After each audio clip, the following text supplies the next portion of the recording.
ಆಯ್ತು ಇವಾಗ ಮಾಡಿದ್ದಾರೆ.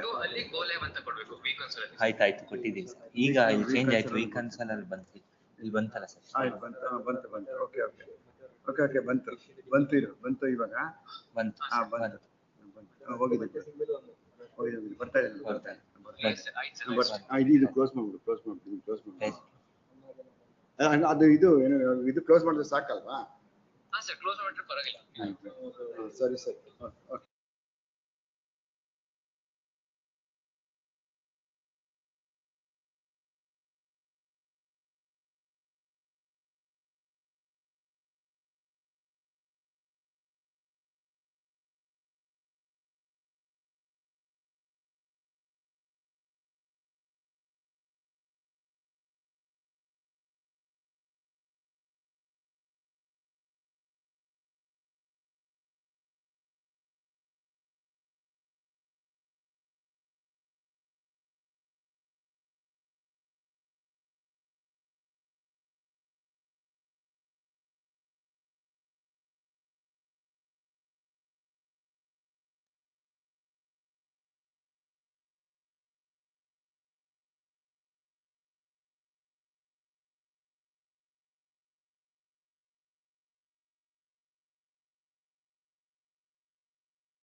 Hello, mic check. Hello, test 1 2 3.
Full screen. ಆಯ್ತು ಓಕೆ ಅದೇ ಆ ಸ್ಕ್ರೀನ್ ಮತ್ತೆ ಬೇಕು ಅಂದ್ರೆ ಇಲ್ಲಿ ಹೋಗ್ಬೇಕು.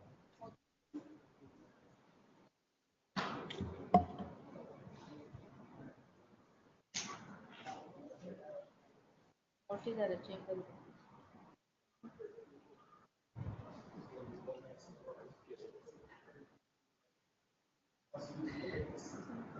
ಅಯ್ಯೋ ಇವರು ಇದು ಕೊಟ್ಟಿದ್ದು ಆ ಪೇಸ್ಟ್ರಿ ಕಲ್ ಹೋಗ್ಬೇಕಾ? ಅಯ್ಯೋ ಮತ್ತೆ ಅಲ್ಲಿದೆಯಲ್ಲ ಏನ್ ಮಾಡೋದು? ಅದ ಇದರಲ್ಲಿ ಇಡ್ಸ್ಬಿಡ್ಲಾ?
My lords, seeking a memo, my lords.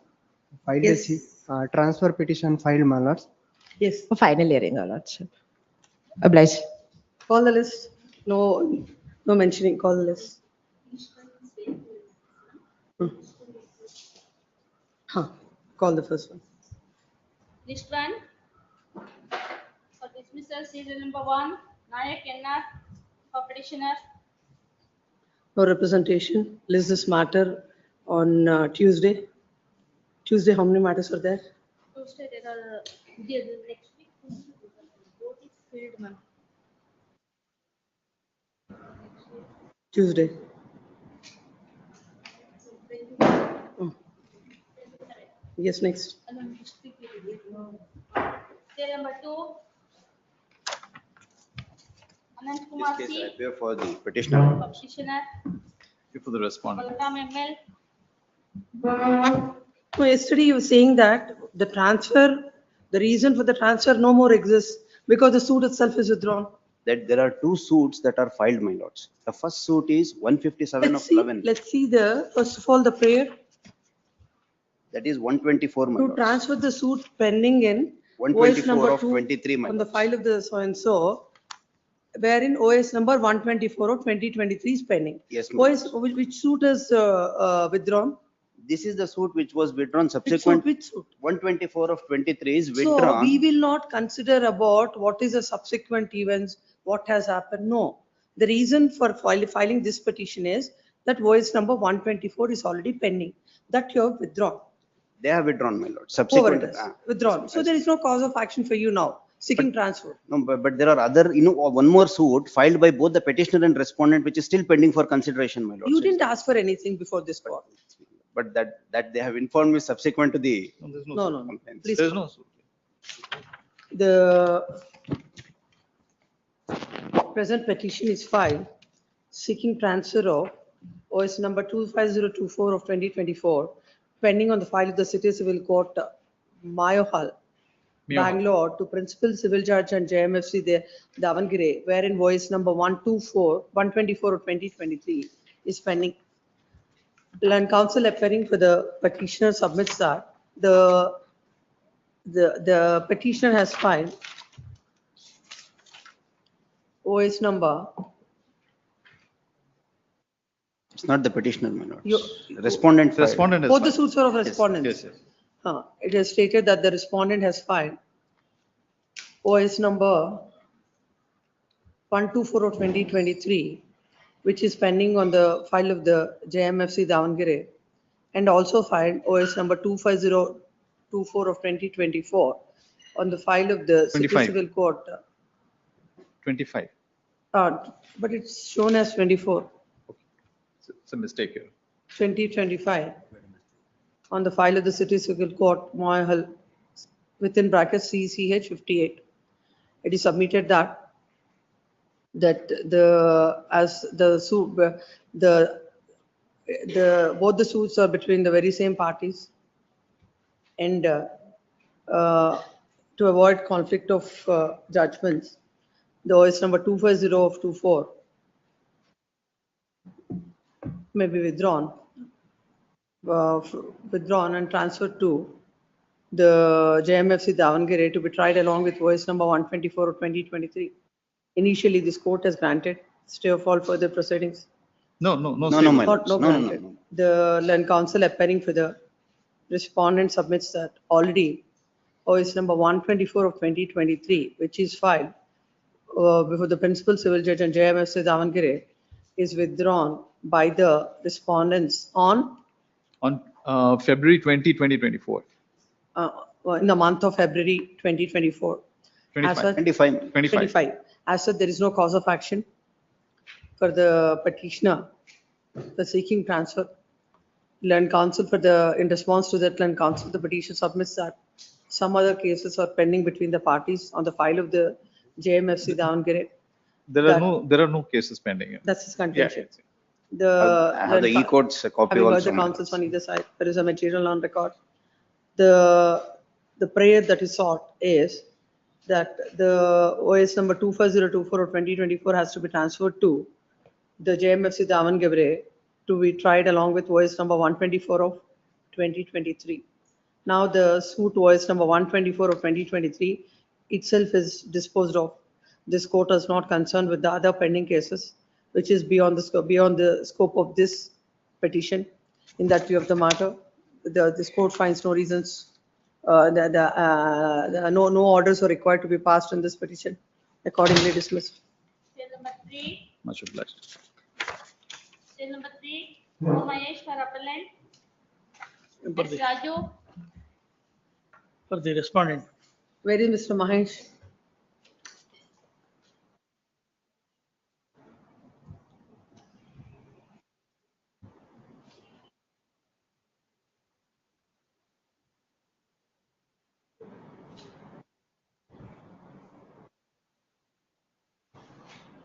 What is the date you are saying? Next 20? We'll have it on 27. Some difficulty now, the new system they Please. have installed. Please. There is some difficulty to it. Please, Yes, 27th. 27. At the request of Land Council, the appellant list this matter on 26, case 27. number 4, 4 also. case number 5, In this case. Yes. VC Sitaram Rao, And in this case, in the last occasion, my lord, MEC records related to MEC 7 of 2019, my lord, was sought to be called for because, my lord, the appellant felt that these records are necessary. The contention is that, my lord, that we have earlier, the petitioner, the appellants here in my lord, have filed earlier one more petition in MEC 7 of 2009, and later, my lord, it came to be withdrawn. And my lord, it was later filed in another name by Radha. Earlier, it was filed in the name of Ratna NK. So now the compensation having been granted, my lord, they allege that it is not permissible. So therefore, my lord, the records related to MEC 7 of 2019, my lord, related to earlier proceedings was necessary, and that was, my lord, called for, and it is still awaited, my lord, I believe. So maybe that records may be necessary. In the yesterday, my lord, it was. PCR received in MVC 7 also. 7 also. Yeah. Then, my lord, Yes. Judge, I'll make my submission. Plus, this is a case of death. On the mic. Yes. Plus, Yes. this is a case of death. Plus, at the earliest instance, they file a claim petition before the Virajpet court, where PW1 evidence is filed. In cross-examination, she says her name is not Ratna. She says, I have not signed. She says, I have not filed this petition. I put my thumbprint. In that MBC, what is the name of the claimant? Ratna. Mulaj, it's produced at Exhibit P4. Hmm. Exhibit P4 may kindly be taken, Mulaj. In this, pertaining to this MBC. Please, Mulaj. It is produced in evidence by them. In that, it is shown as Ratna NK, wife of late Irappa. Ratna? NK, Hmm. wife of late Irappa. Hmm. Thereafter, my lords, after these fatal admissions by her saying that she has not signed, she never signs, she puts a thumb impression, she has not filed this claim petition at all. After these fatal admissions, they seek to withdraw the claim petition. With It's not her case that that so and so is not her husband, the deceased.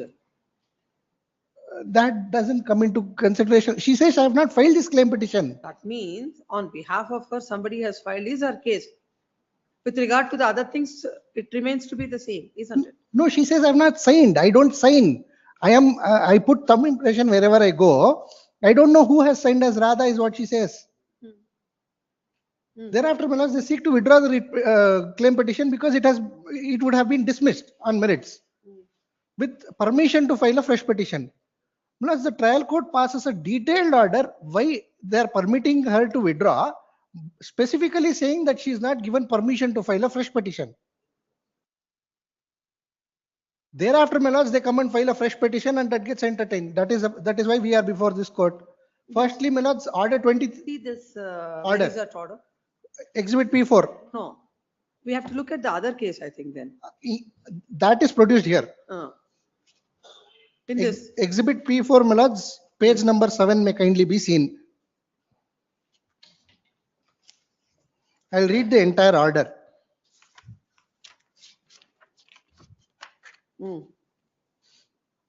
Page number 7, my lords, in the order sheet.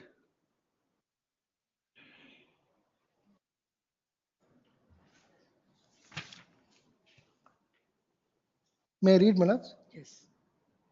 The petitioner has filed a petition against the respondents for compensation of 10 lakhs. After the service of notice to the respondents, the respondent number 3 remains absent, hence placed ex parte. Respondent number 1 and 2 have appeared through their counsel and filed their objections.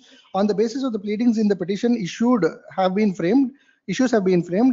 Accordingly, in order to substantiate their case, the petitioner number 1 has been examined as PW1 and petitioner number 2 has been examined as PW2 and got marked documents at exhibits P1 to P7. But during the pendency of the trial, the counsel for the petitioner has filed a memo submitting that the petition may be dismissed as not pressed with a liberty to file fresh petition in the interest of justice and equity. The respondent number 1 and 2 have filed their objections to the said memo, contending that the memo is not maintainable either in law or on facts of the case. The counsel for the petitioner cannot file a memo without the signature and without the consent of all the petitioners. That the petitioner number 1 has clearly admitted the fact that she has not filed any petition claiming compensation and the present petition is not filed by her. Further, petitioner number 1 has admitted that that her name is not Radha, but in the petition filed in the name of Radha. But she has totally disclaimed the petition. Further, the documents produced by the counsel for the petitioner do not relate to this petition. Hence, they pray to dismiss the petition with exemplary cost without reserving any right to the petitioner to file any petition. Admittedly, the petition has been filed by one Ratna NK, according to PW1, has deposed before the court, contending in her affidavit that she is Ratna NK, wife of late Irappa, aged 45 years, residing at Mekur Hoskeri village, Polibetta. But in the cross-examination, she has admitted that in Exhibit P6, it is seen that the said identity card is of one Radha. So also in the ration card, Exhibit P7, the name of one Radha finds place. She further admits that the said Radha is the wife of one Irappa, but she further violence. I don't know what that means. That her name is Radha. In the petition, her name is falsely shown as Ratna. She further deposed that she has not filed petition in the name of Radha. She further deposed that she always puts thumb impression, and in the present petition, she has not signed as Radha, and she is not. She does not know regarding the petition who signed by one Radha. further pleads have, The judge has made it so complicated. Milaz, I'll just complete it. I've read the entire order. Now, Milaz, I'll request your lordships to take CPC Order 23 Rule 1. No, if permission is not granted, that I understood. It's a case of death. It's a case of death. And fraud being played on the court. What fraud played? Who is Ratna? Who is Radha? My lord, What's her name? The person who comes on record, who is PW1, their own witness, says, I never filed this petition. Then who filed it? So somebody has done it. For that, the court has to do some inquiry on that. For that, you cannot say on your name, somebody has filed. You came to the court and to inform the court that you have not filed. So you can never file. That's exactly what 23 Rule 1 says. What? 23 Rule 1 of the CPC says it cannot be filed once it is withdrawn. Especially when court categorically says you may not file another claim petition. Legal aspect, when the court doesn't permit, they cannot file, is a different aspect. I am saying from the order that is passed, is it the way the court has dealt with it? Somebody says, I have not filed the petition, and she wants to file her whatever her name or whatever she says. I don't put this at the signature. I only put my thumb impression, and it is not filed by me. Somebody has filed it. So please permit me to file a separate petition, which is not filed by me. What is that the court is? What is the fraud played on the court? Who filed it, madam? Who filed the petition? That's what is the question. Yes. That's what is the Who question. did an Where is the finding? Where is the finding on that? There's no finding because there is no inquiry on that. no, my lord, If there was an inquiry held on that, then probably there would have been an answer. There is no inquiry. Since they withdrew, the judge did not go into that aspect. They wanted to withdraw. These So they reasons, liberty to file a fresh petition. the reasons given here, my lords, is only to deny them the right to file another claim petition. Not an inquiry into who filed the petition, how a fraud has been played on the court. Then we'll give. Then is this order question? no, that is not. It is not questioned. You should have questioned it. No, my lord, because my submission is this, my lord. Now it was earlier. No, filed it in- is simple. When once a permission is not given, you cannot file a fresh petition. No, but it is my submission is, my lord, that. Because it all cannot- these issues were it- brought to the notice of the court in this case. Yes, it is brought in the notice. There is a finding on that aspect also. Even then, my lord, the MACT in MAC number 58 of 12, my lord, grants the compensation. It was brought in. There is no suppression, my lord. It is Let's read this. Let's read this. only the name is changed, my lord. And there is no decision on the merits of the case, my lord, to say that it was barred by res judicata or something else. It was at the not initial barred. stage, my lord. It For was example, you file a petition before this court. yes. I have some And I will permit you to withdraw, but will not permit you to file a fresh petition. fresh petition in the same name, my lord. I have filed it in the name of Radha now because that was my actual name. Ratna was prohibited, my lord, from filing the name in the name of Ratna. I was prohibited from filing Let's another read fresh the order. petition. What is the reason given My by lord, the kindly court? see, my lord, issue number 2 in the order, internal page please 8 of the Even judgment. before judgment is seen, my lords, PW1's cross-examination may kindly be seen. Issue My lords, number it's in 2, my lord, Kannada. I paragraph will translate, 30. my lords, just 3 We'll lines. read this issue. It Yes, is read admitted issue number fact that the relation to this accident, MEC number 7 of 9 was filed before the senior civil judge and MACT Virajpet, and later it was withdrawn. To prove that the petitioners have produced Exhibit P4, which is the certified copy of the order sheet in that petition, which reveals that one Ratna NK, wife of late Irappa, and Ravi Manju have filed the said petition, and when the case was come up for arguments, the petitioners of that case filed a memo seeking permission to withdraw the petition and with liberty to file a fresh petition. But though the permission was given to withdraw the petition, permission was not given to file fresh petition. This petition has been filed by the petitioners by name Radha NK on Ravi Manju, being the wife and children of Irappa, before this tribunal. To show that these petitioners are not the legal heirs of deceased Irappa, no material has been placed before the respondents, and nothing is elicited from the mouth of PW1, being the wife of the deceased, to say that they are not the legal heirs of the dead. It is deceased.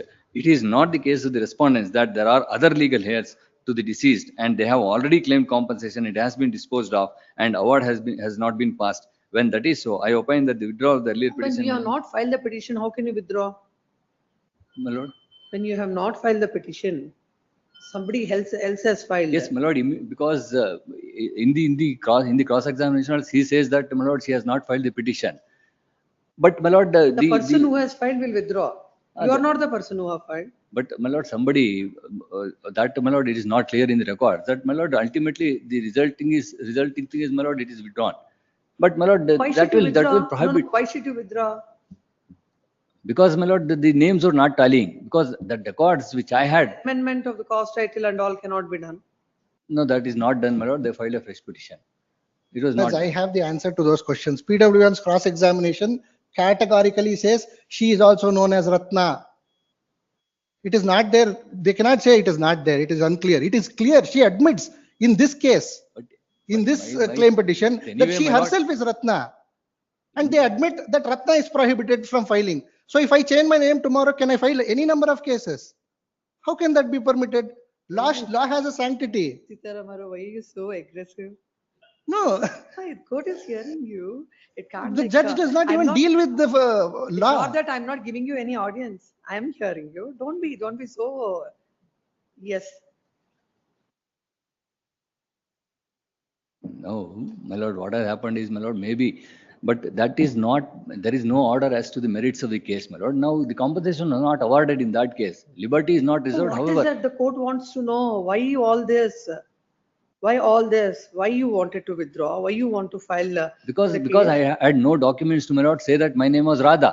When the court, you yourself went before the court stating that I am so and so, but I am not so and so. In spite of that, the court said even you cannot file the permission as sought by you was rejected by the court. Was rejected, my lord, Then why according did you to me, not my lord, in the question same this? name, in the name of Ratna. Please don't tell that. You said the memo what is filed, you are the one who said, I want to withdraw with the liberty to file a separate petition. Petition. So the court has answered it. No, it has. Court has answered it saying that you can withdraw, but liberty was not given to you to file a fresh petition. In that case, what you should have done, you should have questioned this order. You have That is not not questioned done. it. That- You file a separate petition. Is it permissible on the first leg? Is it No, permissible? it is not permissible when liberty is not given. But my submission is, my lord, that what my instruction is that, my lord, You will get over all that provided you have questioned this order. Provided this order is questioned, you can say all this. I am not Ratna, I am not Radha, or whatever it is, whatever is your thing. When specifically you said that this petition is not filed by me, I may withdraw this petition and file a fresh petition. Court has rejected your whatever prayer by this order in the other MBC, my lord, which was earlier whatever it filed. may be, my lord, the affidavit of evidence, my lord, is filed in the name of Ratna in that court, not in the name of Radha. We My are not lord, it going is- into the merits of the matter. We that are is what- bound by the procedure.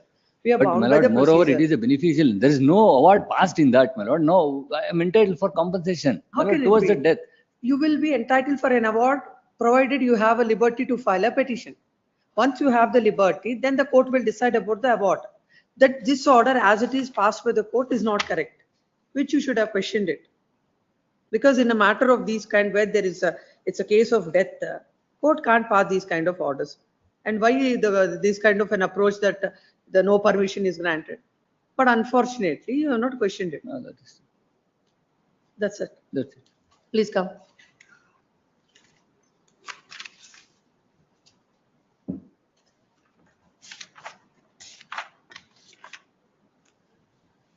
Agreed with the orders passed in.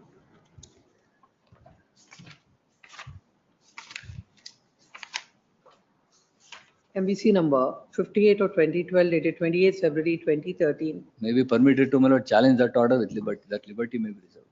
I'll go with 2000, or when is the order? 2009. The dated MBC number, That's one. not granting. 3 lines of 2010. cross-examination. She admits she herself had filed previous petition. Sitaramaro, court is not granting the liberty. Agreed with orders passed in MBC number 58 of 2012, dated 28 February 2013. The insurance company is before this court. The present, the claim petition is filed seeking compensation for the death of the deceased in the accident that took place on 1/6/2008.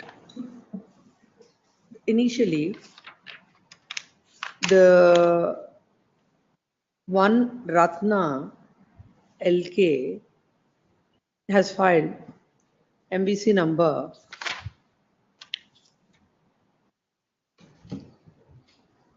7 of 2009 seeking compensation.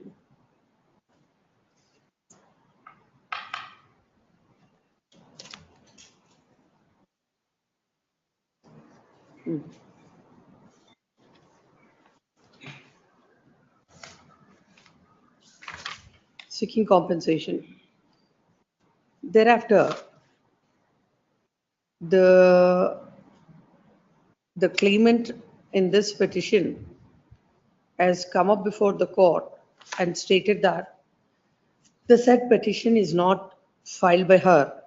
She do not sign, but she affix her thumb impression. According to her, the petition is filed by somebody else, but she has not filed it. Then she has filed a memo before the court seeking to withdraw the petition, but withdraw the petition with the liberty to file a fresh petition. By order dated,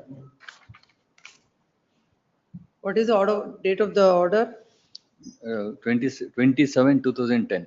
27, 2010, the court had permitted the claimant to withdraw the petition, but has not given the liberty to file a fresh petition. The said order was not questioned by the claimant and had filed the instant petition, that is MBC number 58 of 2012. The tribunal had framed an issue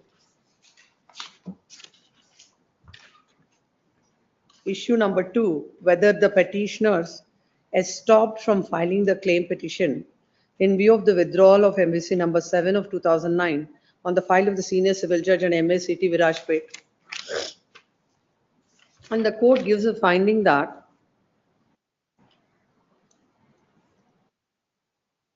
the earlier petition was filed by one Ratna NK, wife of late Erappa, and Ravi Manju have filed the said petition. And at that point of time, a memo is filed seeking permission to withdraw the petition with liberty to file a fresh petition. The court observes that the present petition is filed by Radha NK and one Ravi Manju, being the wife and children of Erappa, before the court. To show that the claimants are not the legal heirs of deceased, no material has been placed with the respondents, and nothing is elicited from the mouth of PW1, being the wife of the deceased, to say that they are not the legal heirs of the deceased. It's not the case of the respondents that there are other legal heirs to the deceased, and they have already claimed compensation, and it has been disposed of, and award has been passed. And in those circumstances, withdrawal of the earlier petition in MBC number 7 of 2009 does not affect the petitioners to file the petition, and accordingly granted compensation of an amount of rupees 7,10,000. Aggrieved thereby, the insurance company is before this court. Learned counsel appearing for the insurance company submits that when the earlier petition is filed, and in the cross-examination, she has stated that she is all, though her name is Radha, she is also known as Ratna. And having filed a petition, when a memo is filed seeking withdrawal and a liberty to file a fresh petition, the court had denied though permitted to withdraw, had denied the liberty as sought. In view of the same, they are stopped from filing another petition. The appellate court, in the present case, the tribunal had failed to consider the same and entertain the claim petition, which is impermissible. Anything else? Next. Anything else? Please, Manoj. Cross-examination of PW1. I've already recorded. No, PW1 in this claim petition.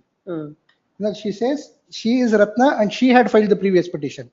It is all, it is submitted that even in this case also, she has stated that her name is, she's also known as Ratna and she has filed the petition. He submits that it's a fraud played on the court and they cannot be permitted to file petitions one after the other without there being a liberty given by the court. Next part, then counsel appearing for the claimant submits that the claimant have lost the father, the husband and the father. No order has been passed on the merits of it. They're entitled for the compensation. The court, the earlier petition is filed in the name of Ratna LK and the petition is filed in the name of Radha NK. In that case, the earlier withdrawal or the liberty not granted by the court will not come in the way of these petitioners. And the court had rightly considered and granted the compensation. And there are no grounds to interfere with the well-considered order passed by the court. Next para. Having heard the counsels on either side, peruse the material on record. The dispute in the earlier MBC 7 of 2009, with regard to who has filed the petition, whether it is Ratna NK or Radha NK. Ultimately, a memo is filed seeking to withdraw the petition by the present claimant, stating that it is not filed by her. This court is not inclined to go into the merits of the matter, whether such an order passed by the court is legal or not. But the fact remains is an order is passed where the court had on the memo had passed an order permitting to withdraw but not granted the liberty to file a fresh petition. When such an order is passed, the remedy available to the claimant was to question that order by filing an appeal. For the best reasons known to the claimant, it was not done, and later they filed the present MBC. The reasoning that is given by the court on issue number 2 is contrary to law.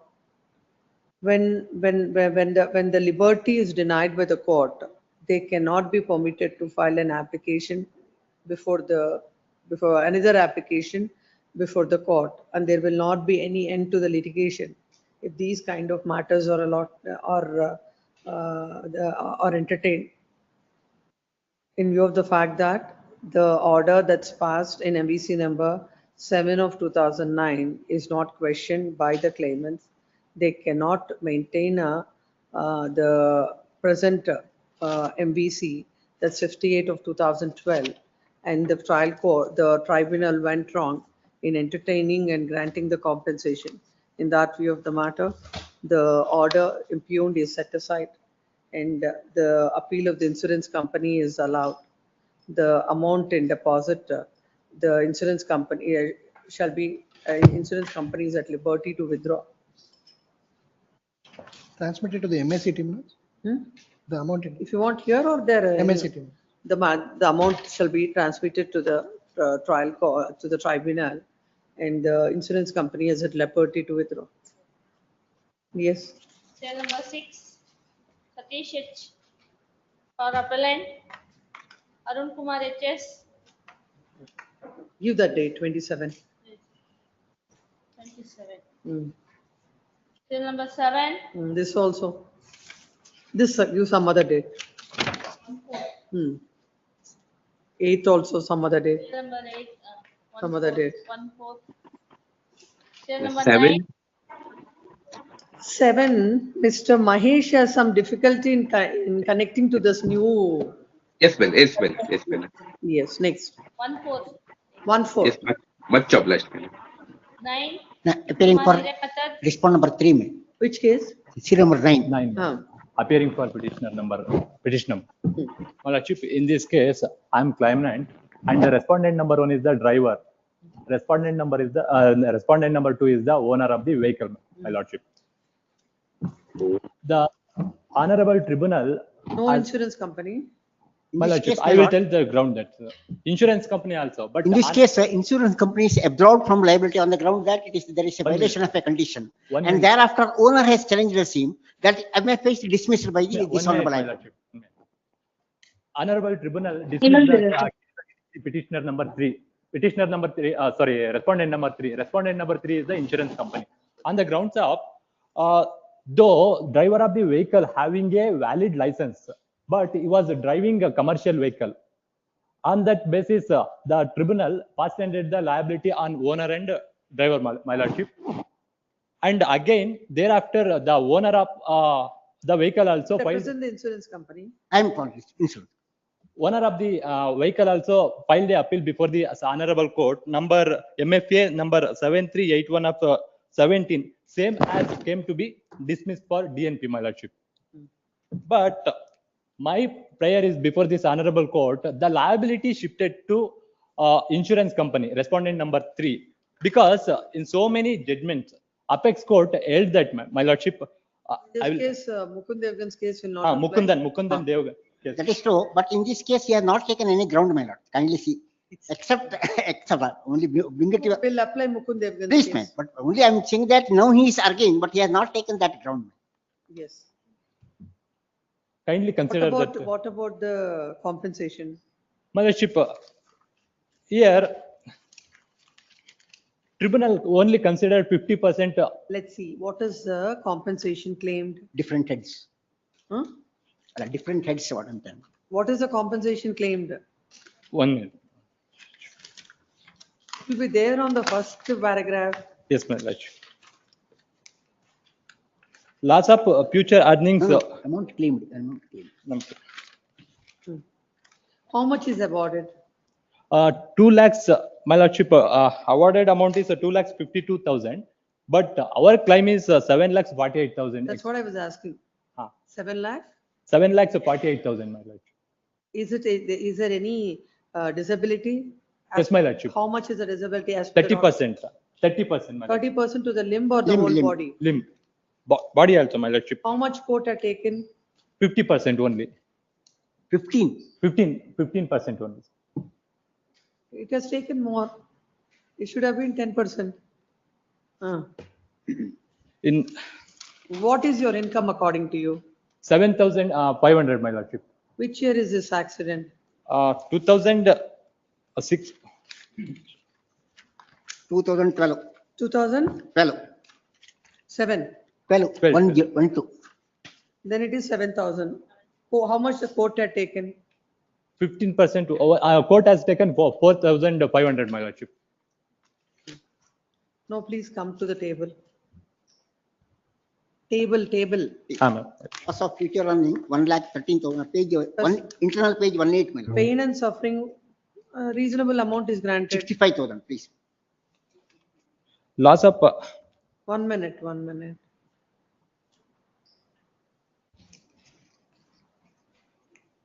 What are the injuries?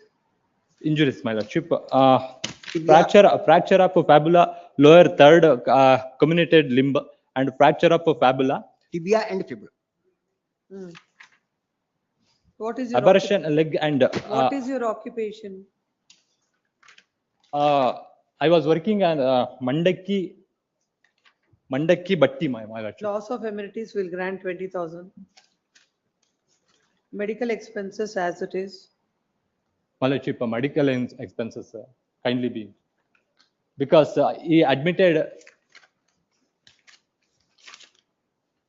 7 months, my lordship. He has taken 7 months rest. Medical expenses Medical are bills, not about bills. the rest. Medical expenses is about the bills. Bills. How many or how, what is, please come to the order.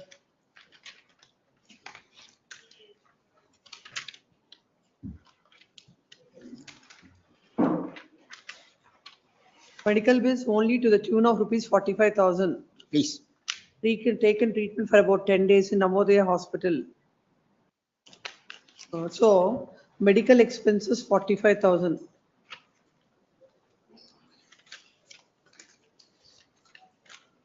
Attendant nourishment.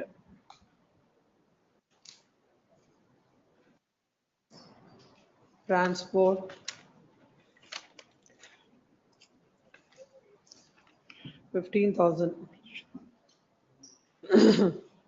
Loss of income during later period.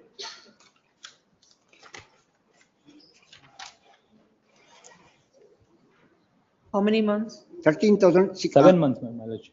Hmm? 7 months. Where is the evidence? Impatient for 20 days. He was inpatient for? 20 days. And then in that case, attendant and all 20,000 will grant. Then 3 months will take Please. 21,000. Then loss of future income. Loss of future income, your lordship, kindly see disability just disability has taken more and income may be taken more and disability may be less. You have not questioned it. Will not take it. 7,000 into 12. What is the multiplier? Multiplier. Multiplier age.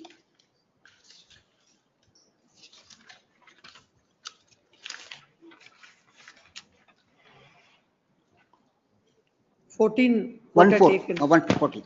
14 correct? Yes.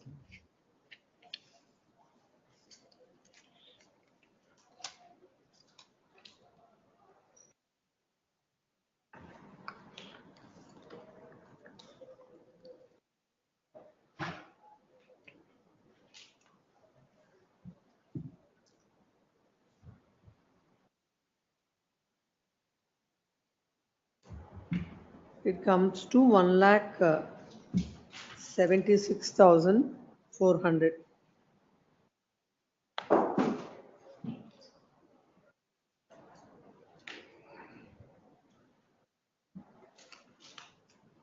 Legal expenses 10,000.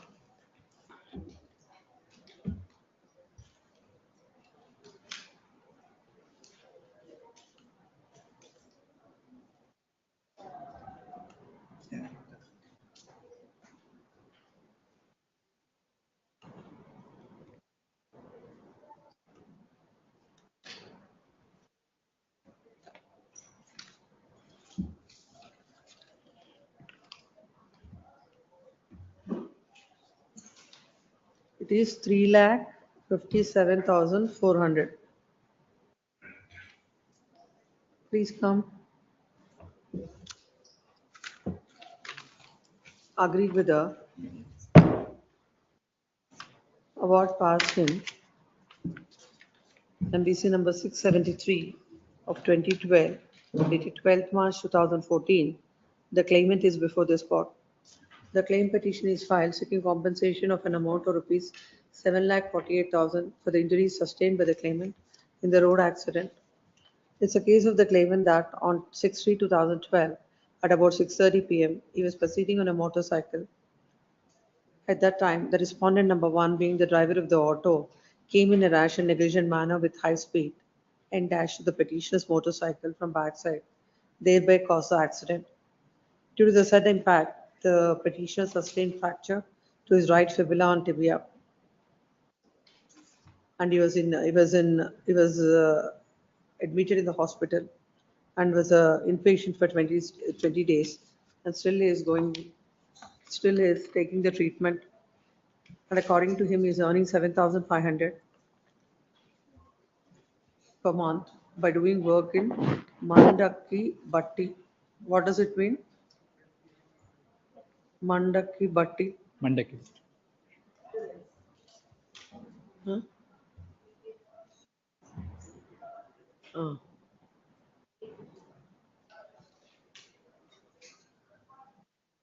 The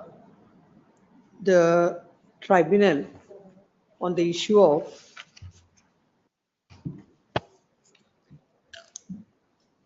of liability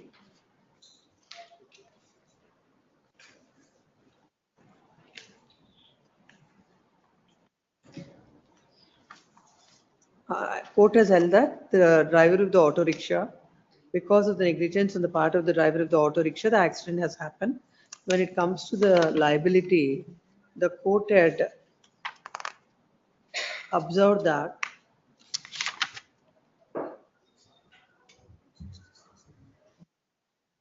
the evidence on record discloses that The driver was driving the passenger auto when it met with an accident.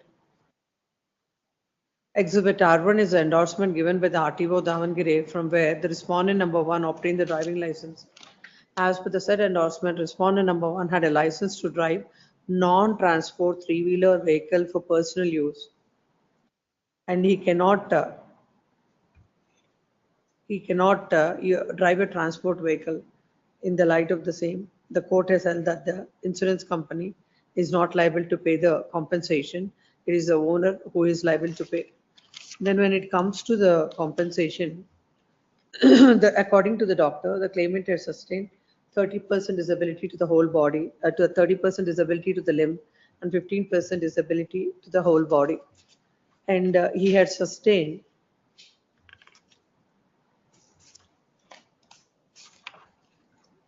fracture of right tibia, lower third committed, fracture of right fibula, abrasion of the right leg, abrasion of the right knee. The court,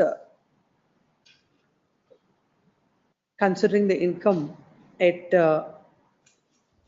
4,500, had granted the compensation as per the table given below. Land counsel appearing for the appellant claimant submits that in the light of the law laid down by the apex court in Mukund Devgan, still the insurance company is liable to pay the compensation. When it comes to the income, he submits that the accident had taken place in the year 2012. Court ought to have taken 7,000 as the income, but in this case, the income is taken as 4,500. It is submitted that when he had sustained the disability of 15% to the whole body, the amount that is granted for the loss of amenities, for the attendant nourishment, and the loss of income is on the lower side. He submits that the amount, the compensation needs to be enhanced. Land counsel appearing for the respondent insurance company submits that petitioner has not taken a ground with regard to the liability and the judgment of the apex court in the pleadings. It is submitted that the court had rightly held that the insurance company is not liable to pay the compensation, and further, the compensation that was awarded is a just and reasonable compensation, and no enhancement needs to be made. Next para. Having got the counsels on either side, but submitted on record. The first, the issuers with regard to the liability. The driver of the auto was having a driving license to drive a non-transport vehicle and auto three-wheeler, and is driving a transport vehicle. On that ground, the insurance company is exonerated from the liability. In the light of the law laid down in Mukund Devgan's case, the insurance company is liable to pay the compensation. Then coming to the compensation, under the head of pain and suffering, court had granted a reasonable amount.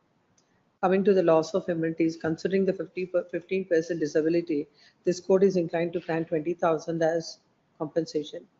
The medical expenses, as per the material placed on record, he has spent an amount of rupees 45,000.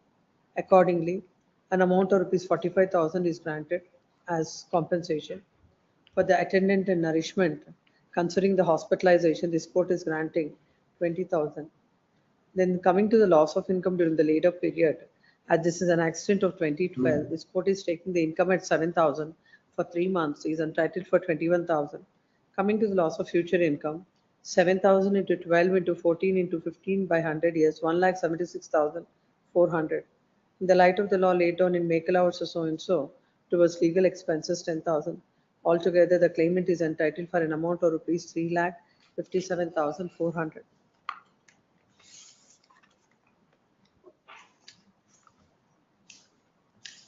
Accordingly, the appeal of the claimant is allowed, partly allowed, and the compensation is enhanced from 2,52,000 to 3,57,400.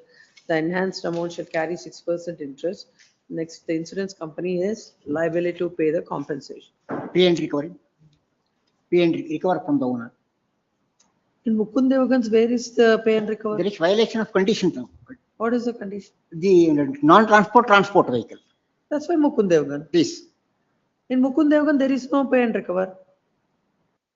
Yes, Cell number 10, Grateful. Harish Babu. see that slip has done. Appear for appellant in this case. Huh? Kindly have it next week. 2014 MFA. The claim petition is dismissed. It was a self-accident. He borrows the vehicle of his wife and he goes and hits thing and he dies. The question is whether applying Ram Kiladi, whether I would be liable to pay 1 lakh rupees under the terms and conditions of the policy. I just want to highlight certain key facts. My submission is only that one, madam. Why not? It will be there, person and accident claim will be there. But 5.5 and 5.8 of that paragraph, I want to bring a few judgments on that, whether terms and conditions of the policy, whether it excludes. My lord does not agree with me, I have no place. I didn't bring those set of judgments. I got recent judgment of Supreme Court. Give him a copy. He must be having it. And this court, in one of the case, this court, So, this is the That is, I have also passed several orders with regard to this. But he says he wants to enlighten the court. my lord doesn't agree. I Next week? No, but I have also passed several orders. I know that. They are entitled for that. decided whether the PA cover is applicable only to the registered owner or the borrower of the vehicle. To the authorized representative. No, that is like he'll step into the shoes of the owner. The condition of the policy stipulates that it is applicable only to the registered owner. That is the reason why in Ram Kiladi, the Supreme Court holds the liability of the insurance company depends upon the conditions of the policy. So I just want to point out that condition. Of Here it is, the husband, wife is a registered owner and husband is driving the vehicle. We'll see that legally. Please. This is matter next week. Give a date. 27. 27. Kindly any other date other than 27. 1/4. Other than 27, any 1/4. date. Please. Cell number 11, Suresham Latur. This also give the date 1/4. Cell number 12, Kalyan R for appellant, PB Raju. For appellant. On submission, right? I need to prepare on the liabilities. Don't worry, we'll look into this. Don't have to prepare. Yes. You are on liability? Yes. Huh.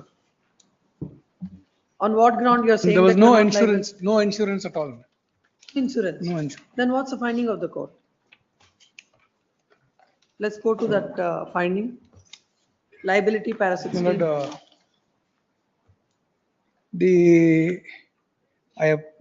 It's a long-term policy, my lord. That's those days, the insurance coverage was issued to vehicles with the insurance policy will expire as and when the RC expires. Those types of policies, my lord. In this case, the FC of the scooter had expired on 12/1/2010 and was not renewed thereafter. 12/1 12 January 2010. expired. Yes, my lord. Accident? Accident on 2nd of September 2013. Let's see the finding of the court. Yes, ma'am. Para number 16. What the learned judge says is, I examined the RTO. A question is put, could this have been renewed in some other RTO? He says it could have been. So the burden says, the judge says, I should have examined all other RTOs, everybody in the state to show that it's not. I'll read it, my lord. Para 16 onwards, please. The petitioner has proved that he sustained fracture, so on, so on. He suffered 4-5 lines downward. The respondent number 1 has denied his indemnity. My lord? Have I? You please read. No. The respondent number 1 has denied his liability to indemnify the respondent number 2 and to compensate the petitioner on the ground that the policy issued in favor of the respondent number 2 was a long-term act-only policy, that it was valid till the expiry of fitness certificate or till cancellation of registration certificate, and that the registration certificate, fitness certificate of the vehicle was valid till 12th January 2010, and therefore the policy is deemed to have been cancelled before the accident and is not liable to pay compensation to the petitioner. The respondent number 2 has contended that his policy was valid as on date of the accident, hence respondent number 1 is liable to indemnify him. The respondent number 1 has examined RW1 and 2 and got marked exhibits R1 to R4 to prove his defense. The respondent number 2 has not adduced any evidence on his behalf. RW1 Sudhindra is the ARTO Rajajinagar, Bangalore. He has produced B register extract pertaining to the scooter bearing registration number KA02. So for example, that fitness certificate is given. Automatically, As per the terms, it will expire as on that date. no, if he renews it, If it is renewed, automatically it will yes, also restore. and they must intimate me that it is renewed. Oh. What will you do And once? this No, no, once- RW2, it No, does no, not no. examine anybody, it does not. For example, Yes. he has renewed it in some other RTO's office. He has to inform you, and then what are you supposed to do? We will issue a fresh endorsement that the policy is renewed. In that case, why should the insurance company examine somebody else? That is what. If you are given the endorsement would be there. Would have been there. And the beauty is not, so the owner does not even step into the box. He does not tender it. He should come and say, yes, I have positive evidence he should adduce. Telling, yes, my FC is further renewed. I have been. Owner is served in this case. Yes, my lord. Oh, now before my lord's here, my lord. Yes, Mr. Sir, my lord. On this aspect, if you want to produce anything, produce. Or else the insurance is not there, then the insurance company is not liable, owner has to pay.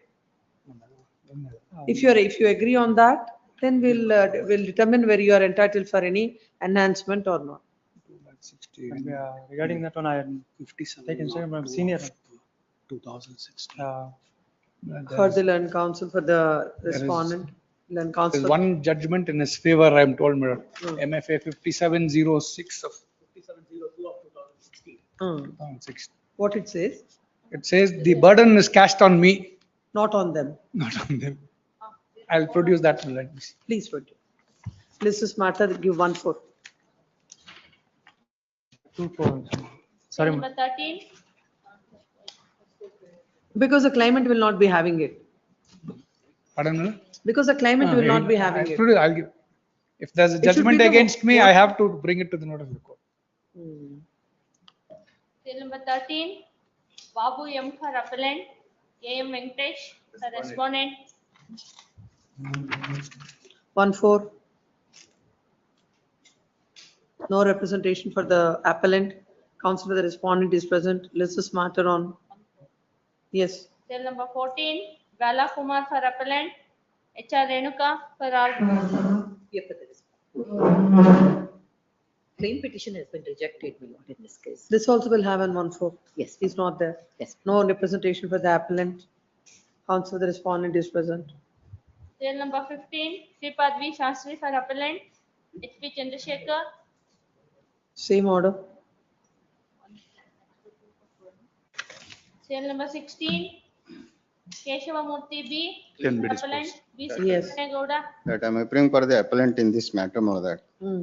that case of injury, my lord. That I am representing the counsel on record Keshavamurthy, my lord. That case of injury, my lord. The accident took place on 9/5/2015, my lord. No dispute, no dispute. Enhancement, my lord. So what is the claimed amount? That claim 9 amount lakh. is, my lord, 9 lakh. 9 lakh. I will claim the compensation on much account is of granted? injury. 2,40,000, 240. That your lordship may kindly come to page 43,000. 2,40,000, 240. 240. And your lordship may kindly come to 7% page interest. 36, MEC. One minute. Please, ma'am. Is there any disability? Please. Yes, my lord. As for the doctor, how much? Doctor says, my lord, 34% limb disability and 11% to the whole body. 7%. 11. 11% to the whole. Court has taken 8%. We will take 10%. Please. Then income, Income, my lord, 7,000 is taken, 2015 accident. 7,000. According to him, how much he is earning? He says, my lord, 10,000. 10 lakh, 10,000. Which year is the accident? 2015, my lord. We'll take 9,000. 9,000. What is the age? 30 years, Multiplier? 16, my lord.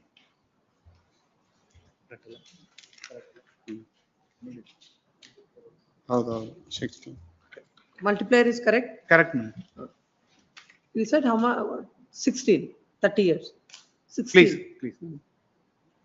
Where is the table?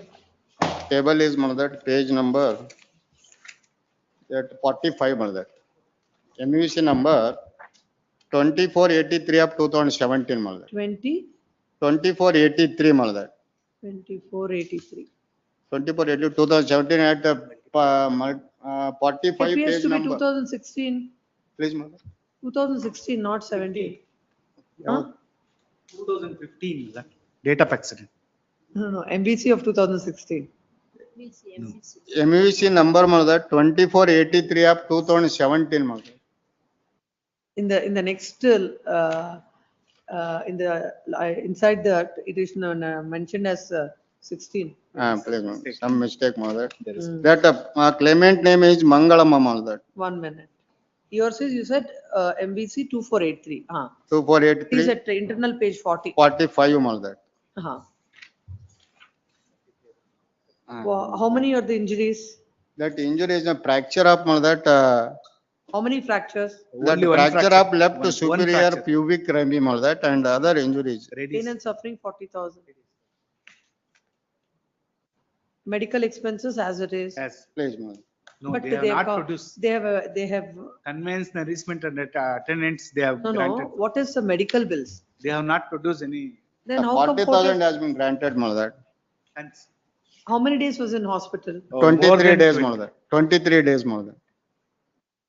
So what we do is attendance, transport, Conveyance, nourishment. the nourishment, 20,000 will grant. And the medical bills, 30? No medical bills, my lord. Then how court has granted? Considering conveyance, nourishment, attendance, court has granted 40,000. In all heads, my lord. All heads, my lord. No medical bills? No. I have gone through it. Then we'll confirm it. That's 40,000 what. in that case. Later period, my lord, they have granted. Loss of income during later period.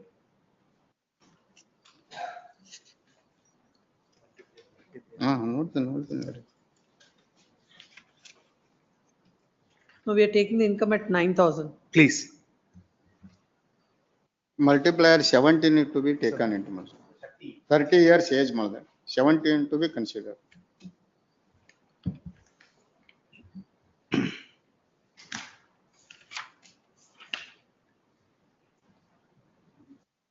Loss of amenities another 5,000. Please. Future medical expenses, my lord, 20,000 has been awarded, my lord. And But doctor evidence is, my lord, he required 40,000 towards medical expense, future medical expenses, my lord. What is the He said that, my lord, but no document, medical expense, in order to show that, my lord, no surgery, nothing. no such thing. That's the reason. He deposed that, my lord, required 40,000, my lord, but tribunal awarded 20,000. He's already awarded 20,000. Then loss of future income. But Now we are taking 9,000. 9,000. 9,000 into 12 into multiplier 16. 17. 17, ma. 17 into 10%. 10. 100.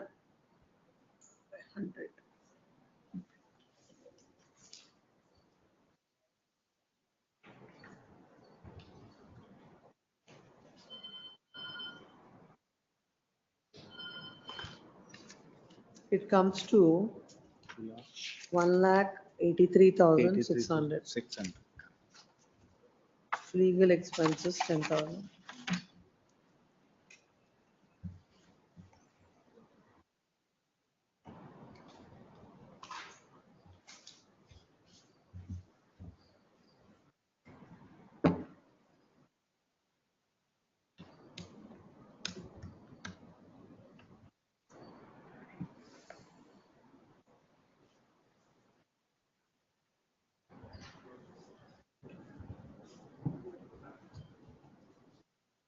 comes to 3,40,600. Interest is granted 7%, my lord. The enhancement. Enhancement on 6%. Please.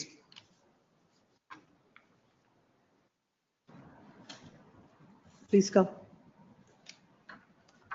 Agreed with the award passed in MVC number 2483 of 2017, dated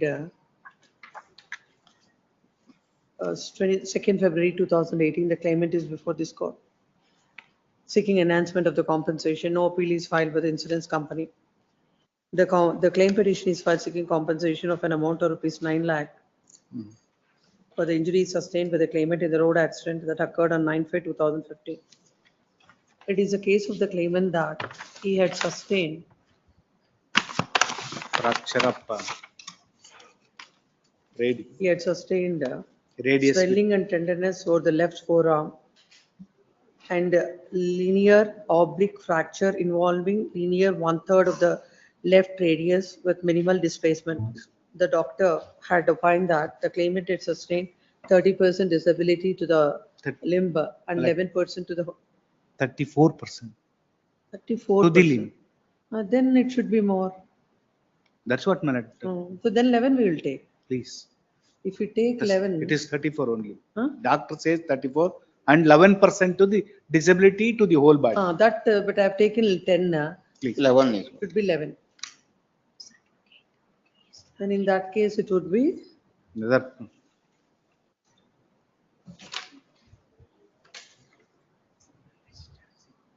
I was thinking that it is 30%. no.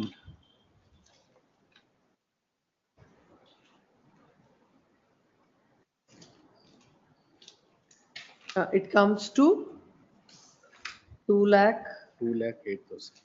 1,960.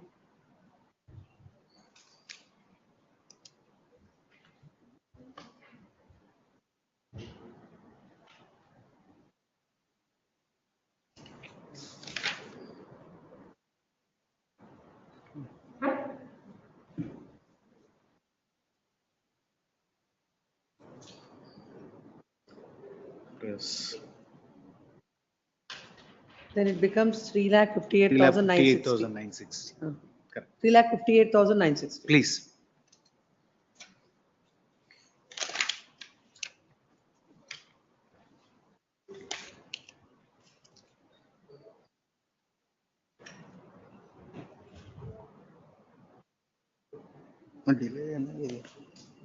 Delay interest. What did you write?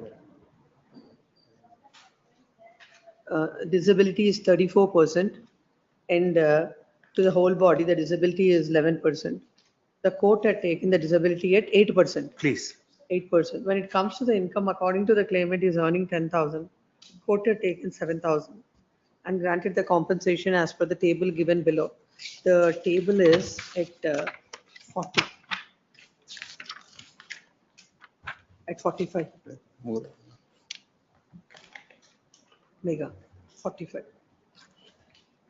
For the agreed, the learned counsel appearing for the claimant submits that the court had taken the income at 7,000 instead of 9,000.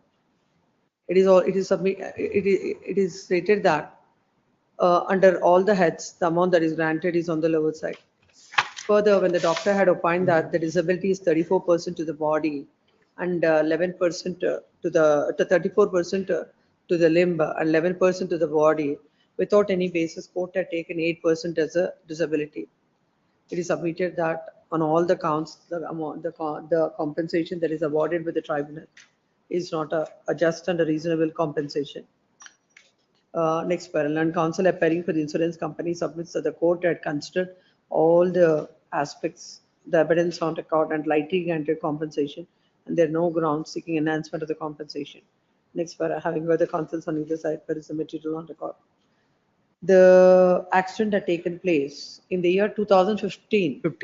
15, and considering the chart and taking into consideration the chart prepared by the Legal Services Authority, this court is taking 9,000 as the income. When the doctor had opined that the 34% is a disability to the limb and 11% to the whole body, The court ought to have taken 11%, but the court had taken 8%. Hence, this court is considering the disability at 11%. Coming to the pain and suffering, considering the fracture he has sustained, this court is granting 40,000 for the medical expenses, attendance and nourishment. An amount of 40,000 that is granted by the court is a reasonable one. Coming to the loss of income during the later period, as this court is considering 9,000 as income, 9 into 3, 27,000. Loss of amenities, this court is granting an amount of rupees 20,000. Loss of future income, 9,000 into 12 into 17 into 11 in the discussion. Then counsel for the petitioner submits that instead of taking 17 as the multiplier, court had taken 16 as a multiplier. No, 17 only it is taken. 17 taken, 17 taken. 17 only. It is taken.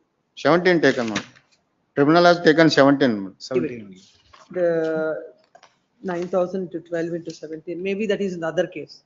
Two Please. MVCs or There are 9,000 into 12 into 17 into 11 by 100 is 2,81,960. In the light of the law laid down in Mekala so and so 10,000. Altogether, the claimant is entitled for an amount of rupees 3,58,960. Accordingly, the appeal of the insurance company, appeal of the claimant is partly allowed. Enhanced My lord, future medical expenses comes on, my lord. Another 20,000. that is also there, that I have no future medical expenses Please. as it is, nothing the court is interfering. The appeal of the claimant is partly allowed, enhancing the compensation from 2,40,240 to 3,58,960. The enhanced amount shall carry 6% interest. much. Please. 17, Pataki Kharegowda for appellant. YK. Keshadri. I appear for the second respondent. That paper. Case of death, seeking enhancement of compensation. Deceased was 49 years old lady. She One was, minute. What was the claimed compensation? the claimed compensation is rupees 20 lakhs before the tribunal. Tribunal awarded only 30,000 rupees 1 minute. for death case. Ma'am. Death case. Please, madam. 49 years 1 old. minute, 1 minute. Awarded 30,000. What is the age of the deceased? 49 years as on the date of accident. 49 years. She was getting pension. Also, she was working as a tailor. Taylor. And thereby earning rupees 10. What is her income? Income claims to earning rupees 10,000 per month. How by much? tailoring, 10,000 rupees per month. And pension, how much she is getting? 6,972 rupees. Hmm. Income 8,000, sorry madam, 8,000 instead of 10,000, 8,000. But tribunal awarded only 30,000 On what ground? on the estate and another funeral expenses. Discussion Because there is no loss of dependence. dependency. That is the claimants are 3 married and independent children. Then the consortium and other things will be there. They are entitled. Now in this, Loss of dependence. after his submission, I want to make few more submission. Let him complete. No, you can submit. That's the issue. Yes. Para number 12, the only Understood. Yes. my depend is entitled for dependency also, my lord. On that behalf, I have only one submission. My lord, National Insurance Company versus Birender Singh case, para number 14, 15, my lord, if I am permitted to submit. Yes, you can read. You can read. What is their married daughters? Married daughter. Married son and married 2 daughters. What is the age of the son? Age of the son, first son, my lord, first claimant is 38 years. Son. What is evidence on record to show that they are dependent upon the deceased? Please, madam, that's what I wanted to point out, madam. PW number 3, that is the petition number 3, the claimant number 3 is a daughter, and the deceased was traveling in a Maruti Omni car. It met with accident. She suffered injury. She examined as PW number 1. In her evidence, she clearly narrated she and the other members of the family depending on the earnings of the deceased. That is in that effect, there is evidence. There is no cross examination to the effect that they are not dependents of the earning of the deceased. To that extent, there is no cross examination by the insurance company. That is my submission. Even there in the written statement, there is no contention regarding the claimants are not dependents of the deceased. That is not the contention before the trial court by the insurance company. But the trial court at para number 12, my lord, clearly on the basis of the my lord, relying on one judgment, my lord, dismiss the claim regarding dependency is concerned. My lord, Only what is granted is funeral expenses are granted. funeral expenses and estate, 15,000 each by relying on Pranay Sethi case, my lord, awarded. My lord, Birendra Singh case, my lord, in order to maintain the claim petition under section 166. My lord, before going to the merits of the case, there is a suppression of material facts and they are not come before the court with clean hands. My lord, the death of the mother, the legal heirs are in PW1, that is, she says she has 4 brothers.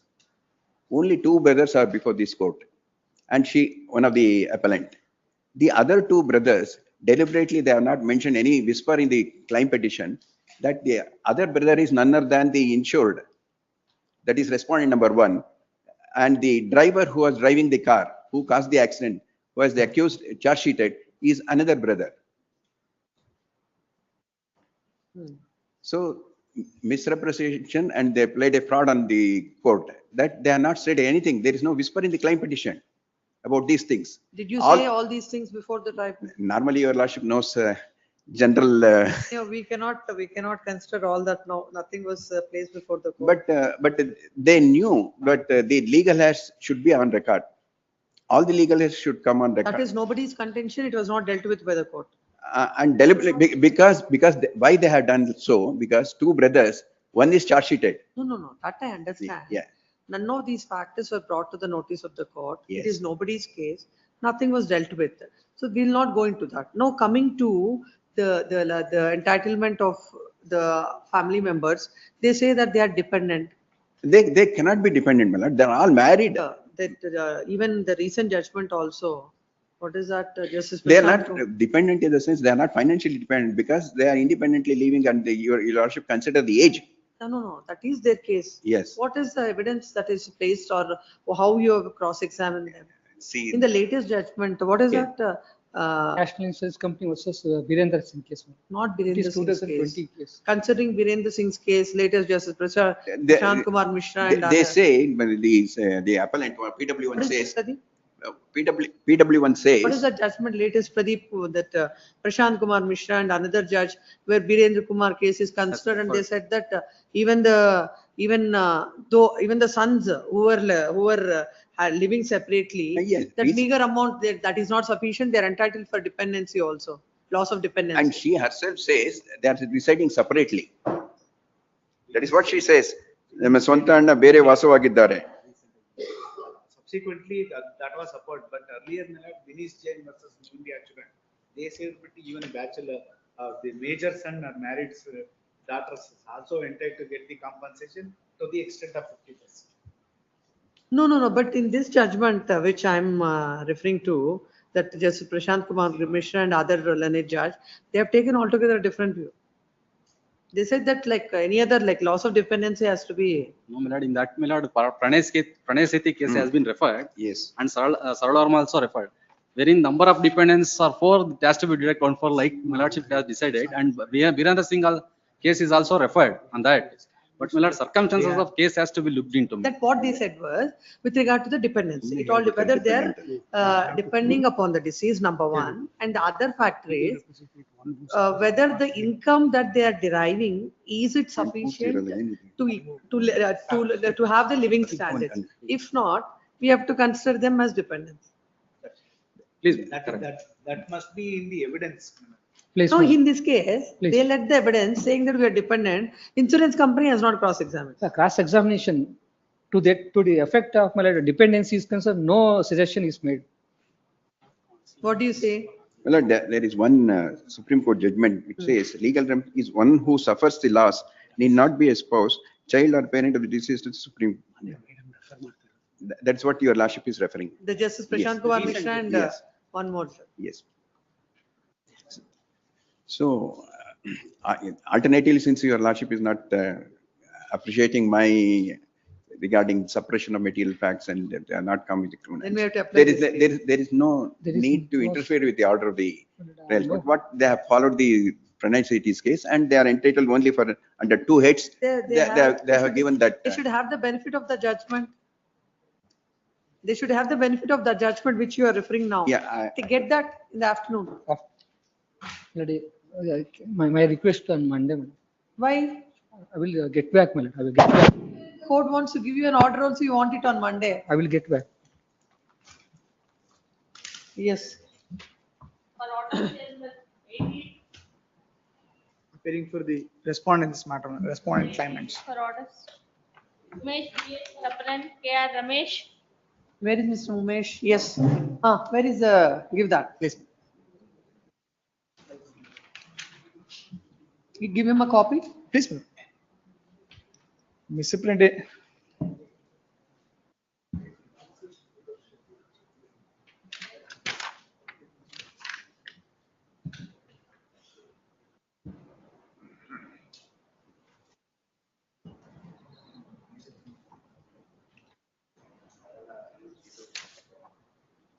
Misinterpretation.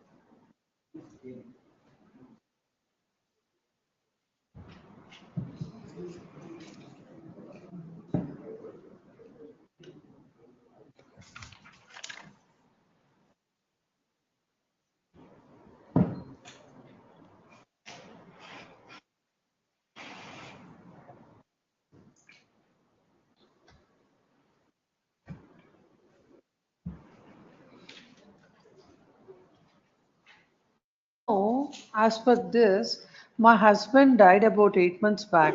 My husband died on account of his ill health. That you're saying that, not about the road traffic accident. Already in the hill length is concerned, what hill health, it is not shown, they are not asking before the No, that- PCR. that- Malad, in the next question, Malad, for a moment, Malad, kindly see. My husband died on account of ill length. Next, Malad, it is false to suggest that on the date of death of my husband, one Shantappa of Emmedudi village had taken my husband for mining in the lorry.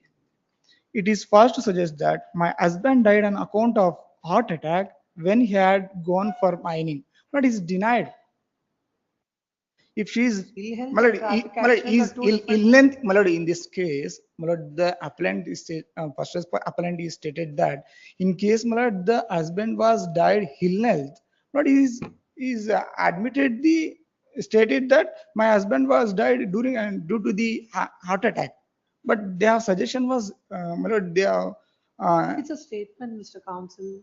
You cannot read which is favorable to you. You have to read the whole deposition. Please, my lord. In the deposition, if somebody dies in a road traffic accident, Please, nobody will tell that my husband died out of illness. Illness and road traffic accident, or according to her, it is not heart attack, but it is illness. Illness, Malad, they have not raised one more question. Malad, what illness was your husband was died? That question was died, but it is clearly shows that Malad, they have stated my husband was died illness due to the accidental injuries. Illness, accidental injuries. How will both of them will go? Malad, If a person met with an accident for a and moment. he dies, what will they say? For a moment, Malad, kindly see exhibit P12, Malad. What is P12? Malad, exhibit P12 is a postmortem report. Malad, very same day, Malad, postmortem was conducted. For a moment, Malad, kindly see.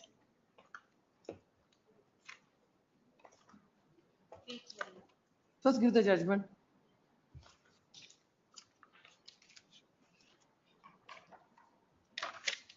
Malad, the data of accident on Malad. Give that.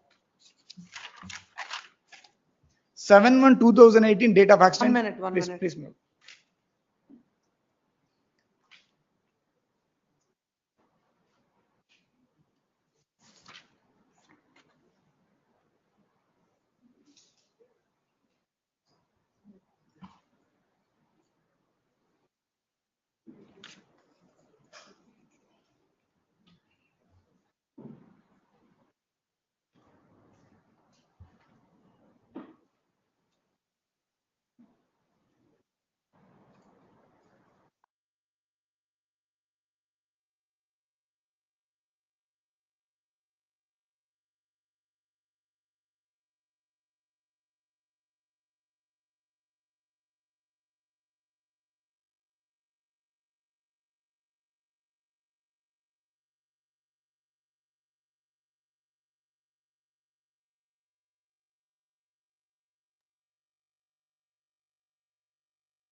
ಮೇಲ್ಕಂಡ ಸಾಕ್ಷಿದಾರರುಗಳ ದಿನಾಂಕ 6/1/2008 ರಾತ್ರಿ ಸುಮಾರು 1 ಗಂಟೆ ಸಮಯದಲ್ಲಿ ಮೇಲ್ಕಂಡ ನಾವುಗಳು ಮತ್ತು ಕುಮಾರಣ್ಣ, ನಿಂಗಣ್ಣ, ಮಂಜು, ಗಿರಿಯಪ್ಪ ಹಾಗೂ ಮೃತ Jagadish Emmedoddi ವಾಸಿಗಳಾದ ಶಾಂತಪ್ಪ ಬಿನ್ ನರಸಿಂಹಯ್ಯ, ದಯಾನಂದ ಎಕ್ಸೆಟ್ರಾ ರವರೆಗೂ ಲಾರಿ ಮೈನ್ಸ್ ತುಂಬಲು ಕೂಲಿ ಕೆಲಸಕ್ಕೆ ಹೋಗಿದ್ದು, ನಾವೆಲ್ಲ ಮೇಲ್ಕಂಡ ಸ್ಥಳದಲ್ಲಿ ಮೈನ್ಸ್ ಅನ್ನು ಲಾರಿಗೆ ತುಂಬುವಾಗ ಜಗದೀಶ್ ಮೈನ್ಸ್ ತುಂಬುತ್ತಿದ್ದವನು ಕಣ್ಣಿಗೆ ಏನೋ ಬಿತ್ತು ಎಂದು ಕುಳಿತವನು ನಂತರ ಎದ್ದು ನಿಂತಾಗ ತಲೆ ಸುತ್ತಿ ಹಿಂದಕ್ಕೆ ಕಲ್ಲುಗಳ ಮೇಲೆ ಬಿದ್ದ ಸ್ಥಳ ಇದೆ ಎಂದು ತೋರಿಸಿದರು. What they say is, my lord, he fell onto a stone in the quarry. That is the case, my lord. That is the original first measure. Now, my lord, now the entire thing is changed, my lord, because of the police and the claimants have, my lord, colluded, and all the documents are created subsequently. That is why I said, my lord, FIR also may kindly be seen. There is no allegation about the rash and negligent driving against any vehicle. Subsequently, What the complaint says? Complaint only says, my lord, complaint copy. Now they have produced something else, my lord. That is why I said this, Baza. All the documents are, my lord. Exhibit P2 is on the same day on 7th at 11 o'clock. My lord, your lordship may kindly see in the FIR, they have, it says that the complaint is enclosed. It is not, the complaint is not made part of the FIR. Do you expect this court to look into all those things at this stage? My lord, your lordship may kindly see the material available on record. My lord, clearly demonstrate that it is a case of fraud. What material demonstrates? Exhibit P1 is a FIR. My lord, FIR speaks about the accident, the accused, the Yes. driver. Yes, ma'am. Exhibit P2 is a copy of the complaint. It also discloses. Exhibit R2. P3 is a charge sheet, Yes. which they have filed after a full-fledged investigation. 1.5 years. Whatever it is. Yes. Hmm. Yes. Now, my lord, with the document R2 which I read to my lord. All these documents were available with you, with everyone as on the day this MVC was heard. Yes. And you say that postmortem, some interpolations or something is there. For that, you have not chosen to examine anyone. Now, at this stage, this court will not go into that aspect. That's right. Exhibit, that is why I said R2, my lord, which I produced it. See what measure conducted by the police. Here, what is it? Exhibit P9 and exhibit R2 to R3. My lord, R3 is the earlier. How should the court consider? Now, there is exhibit spot Mahajar, exhibit P9 is there. My lord, that is why I said, madam, earlier this was the measure.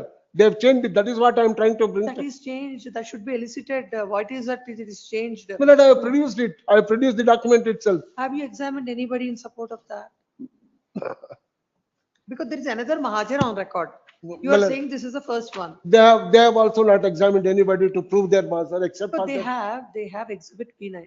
Then the burden is on you when you are relying on a document. My lord, we have said that this was the original. They have not disputed this.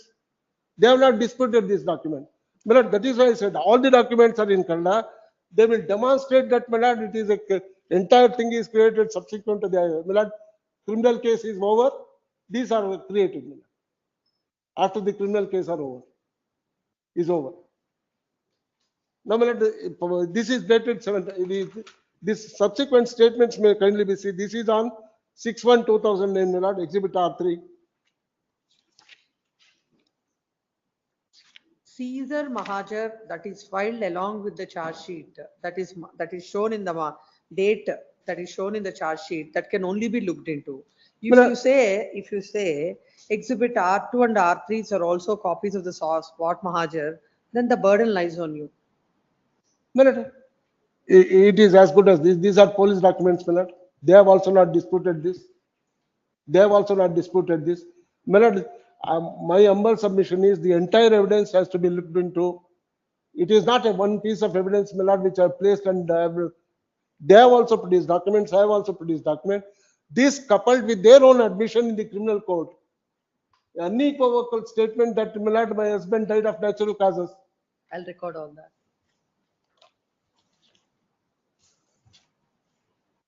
No, my lord, exhibit Yes. P3. Yes. Milord, that is the measure conducted on to 6/3/2009. That is why I said, Milord, all this to show, Milord, it is created.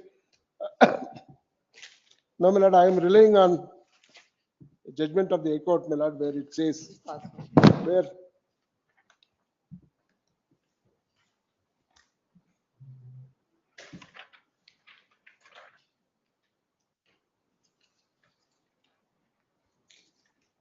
Yes, Milord, para 8 and 9 should be, yes.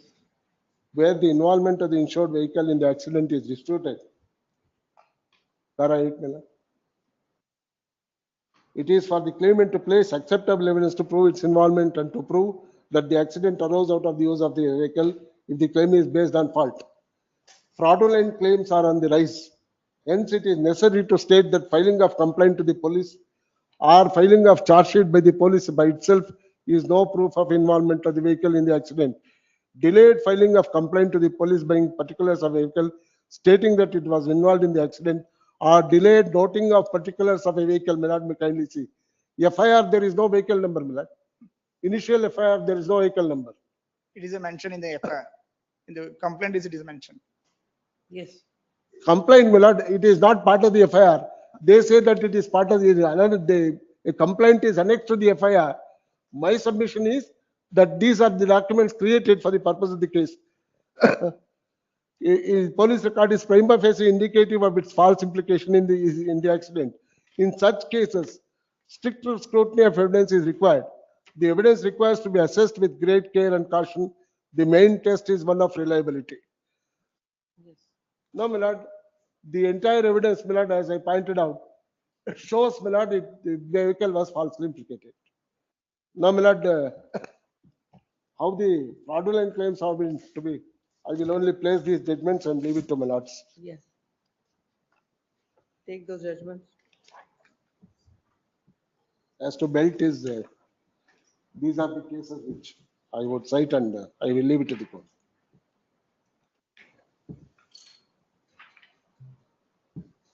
Yes.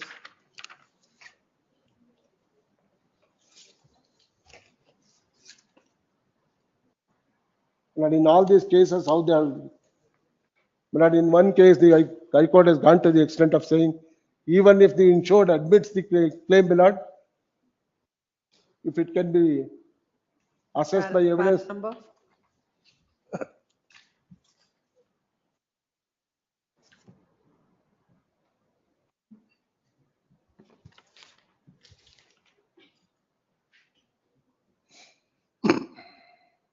I'm looking at Justice Sandesh's judgment. Milad, yes.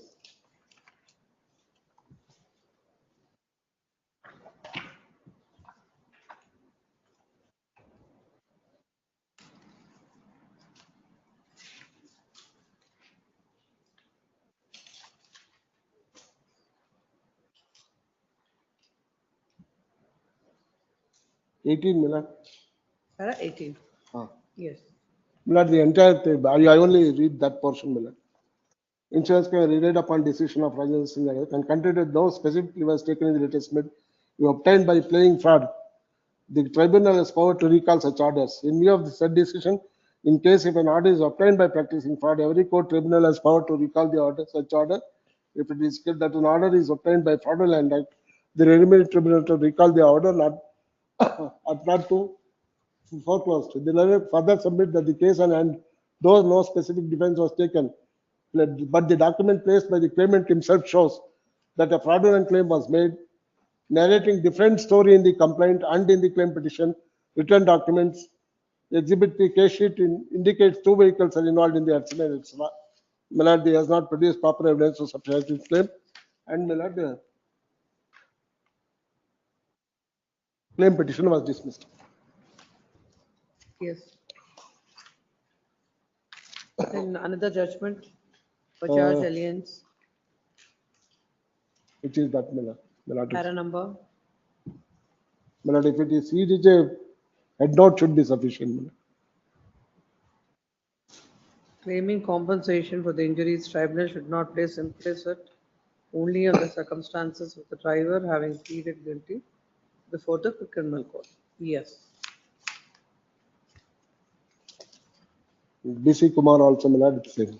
This BC Kumar judgment only, I'd note. Then coming to the loss of dependency.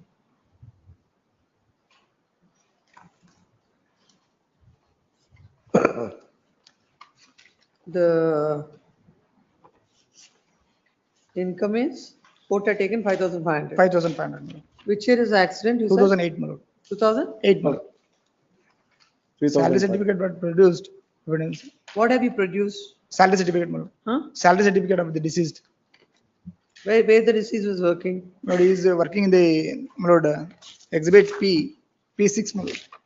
And salary certificate says 6,000, why the court had taken 5,500? But, he was not examined the. Yes, it was not proved. my lord. Notional income could be. Because it's not proved, we'll take it to 4,500. I leave it to this court, my lord.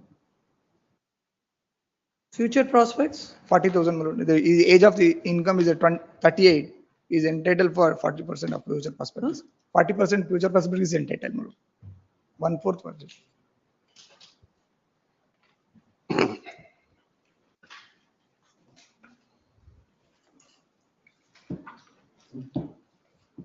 $1,800.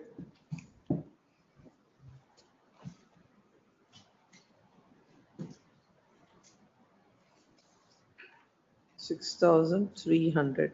How many are the dependents? 1/4 has to be. 4, my lord. 1/4, my lord. 1,575.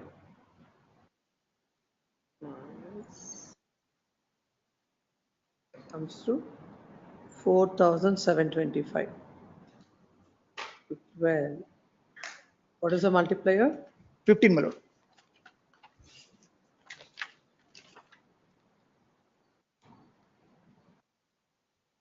It comes to 50,500. You said 4 are the dependents. Yes, my lord. 4 into loss of dependents.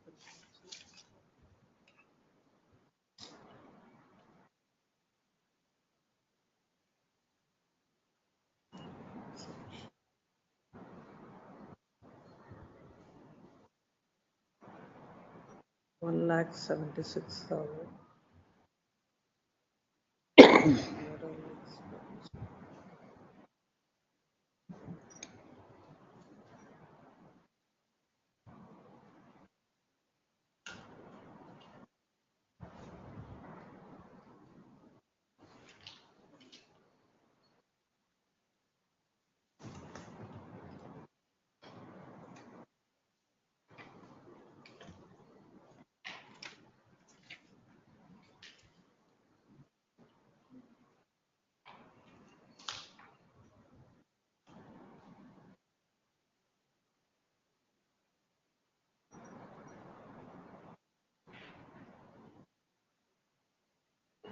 It comes to 10,72,000. Please come.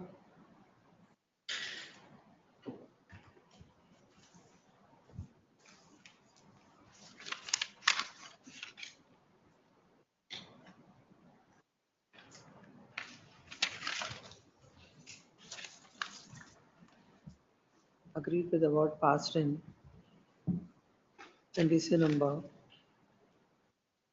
996 of 2009, dated 1st July 2014. Both the insurance company as well as the claimant are before this court.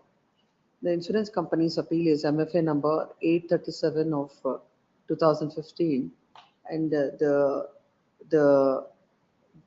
claimant has filed the cross objections, that is MFA crop 73 of 2015. The claim petition is filed seeking compensation of an amount of rupees 25 lakhs for the death of the deceased in the road traffic accident.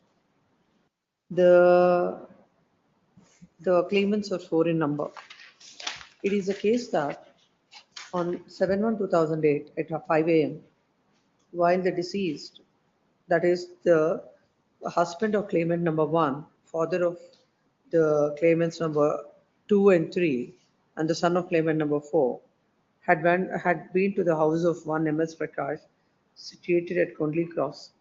He came out of the said house and went by the side of the road to attend the nature call.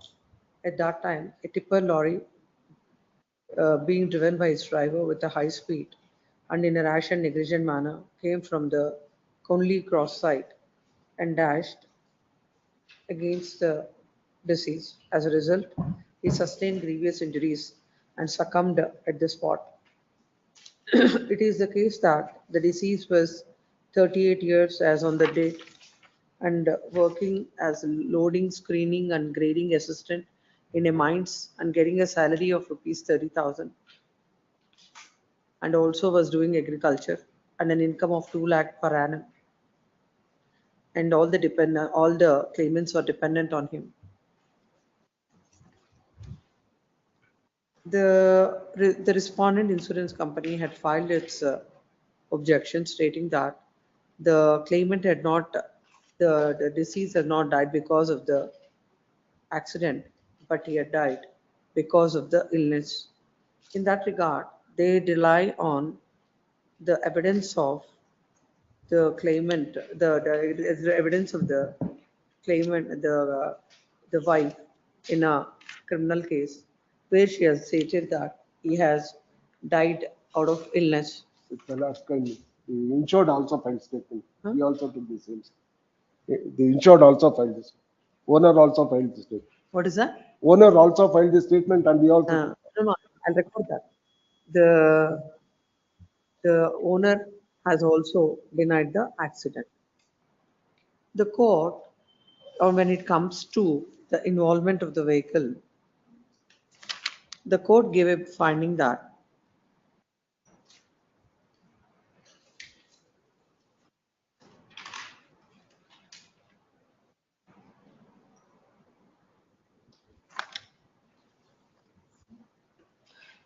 all the police documents produced by the petitioners are categorically denied by the respondents. But they have not produced the rebuttal evidence to disbelieve the accident alleged to have taken place on 7/1/2008.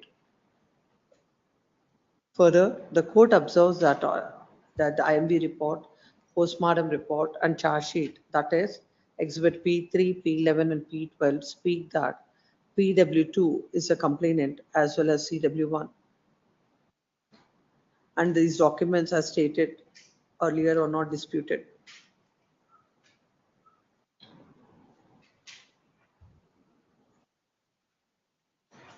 The court also observed that the evidence without a pleading has no value in the eye of law, and the pleading that the deceased fell into a pit on 6/1/2008 at about 1 p.m. due to his ill health and weakness, and immediately his colleagues brought the deceased Jagdish to Conley Cross and left out him before the house of his own brother, and then the deceased succumbed. But these facts were not pleaded in the written statement, and the evidence without pleading has no value in the eye of law, and that cannot be considered. And the court also observes that the respondent number 1 not cross-examine PW1 and not let any evidence to substantiate the contents of the written statement.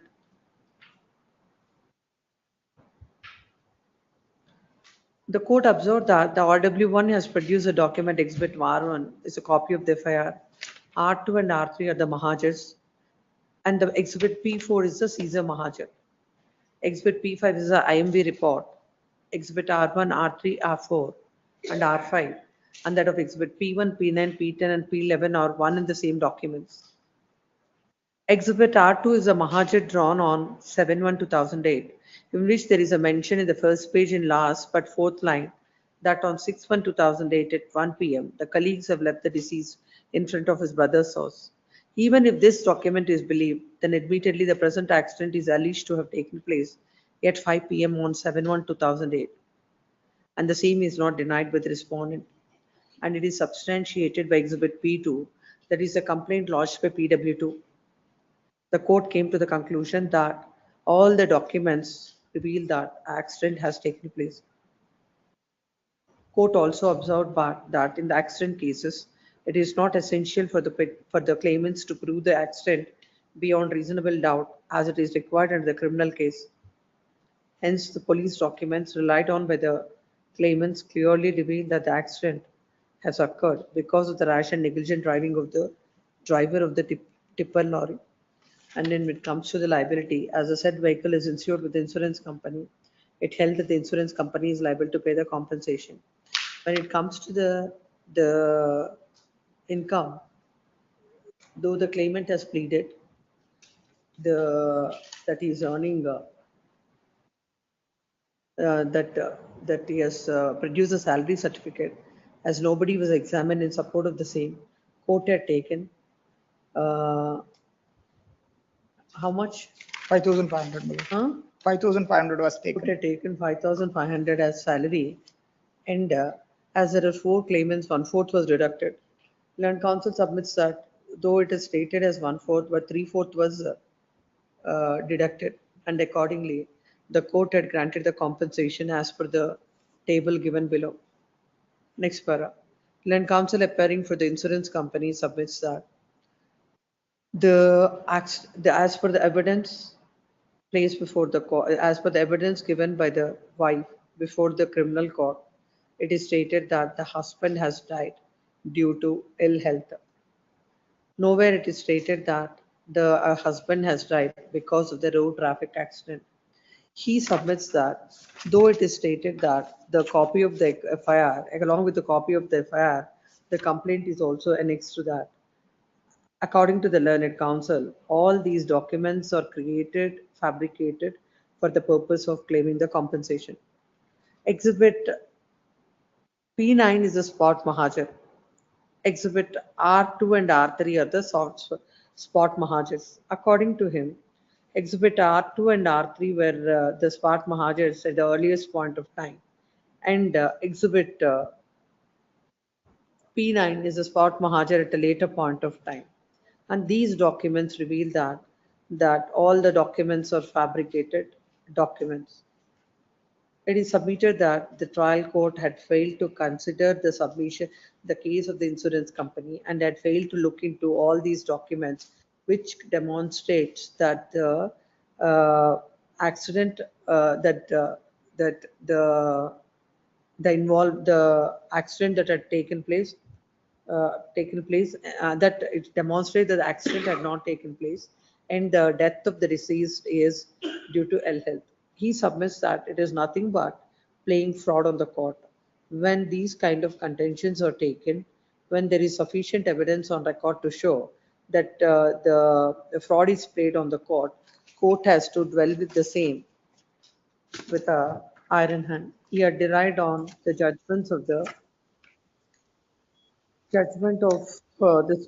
coordinate bench of this court in miscellaneous MFA number 7025 of 2011, dated 9th November 2015, arising in case of Srimati Aarti and others versus SM Umesha and others. In this para number, extract para number 8, 9 and 10. He has also relied on and the judgment of this court in Bajaj Allianz General Insurance Company Limited versus PC Kumar.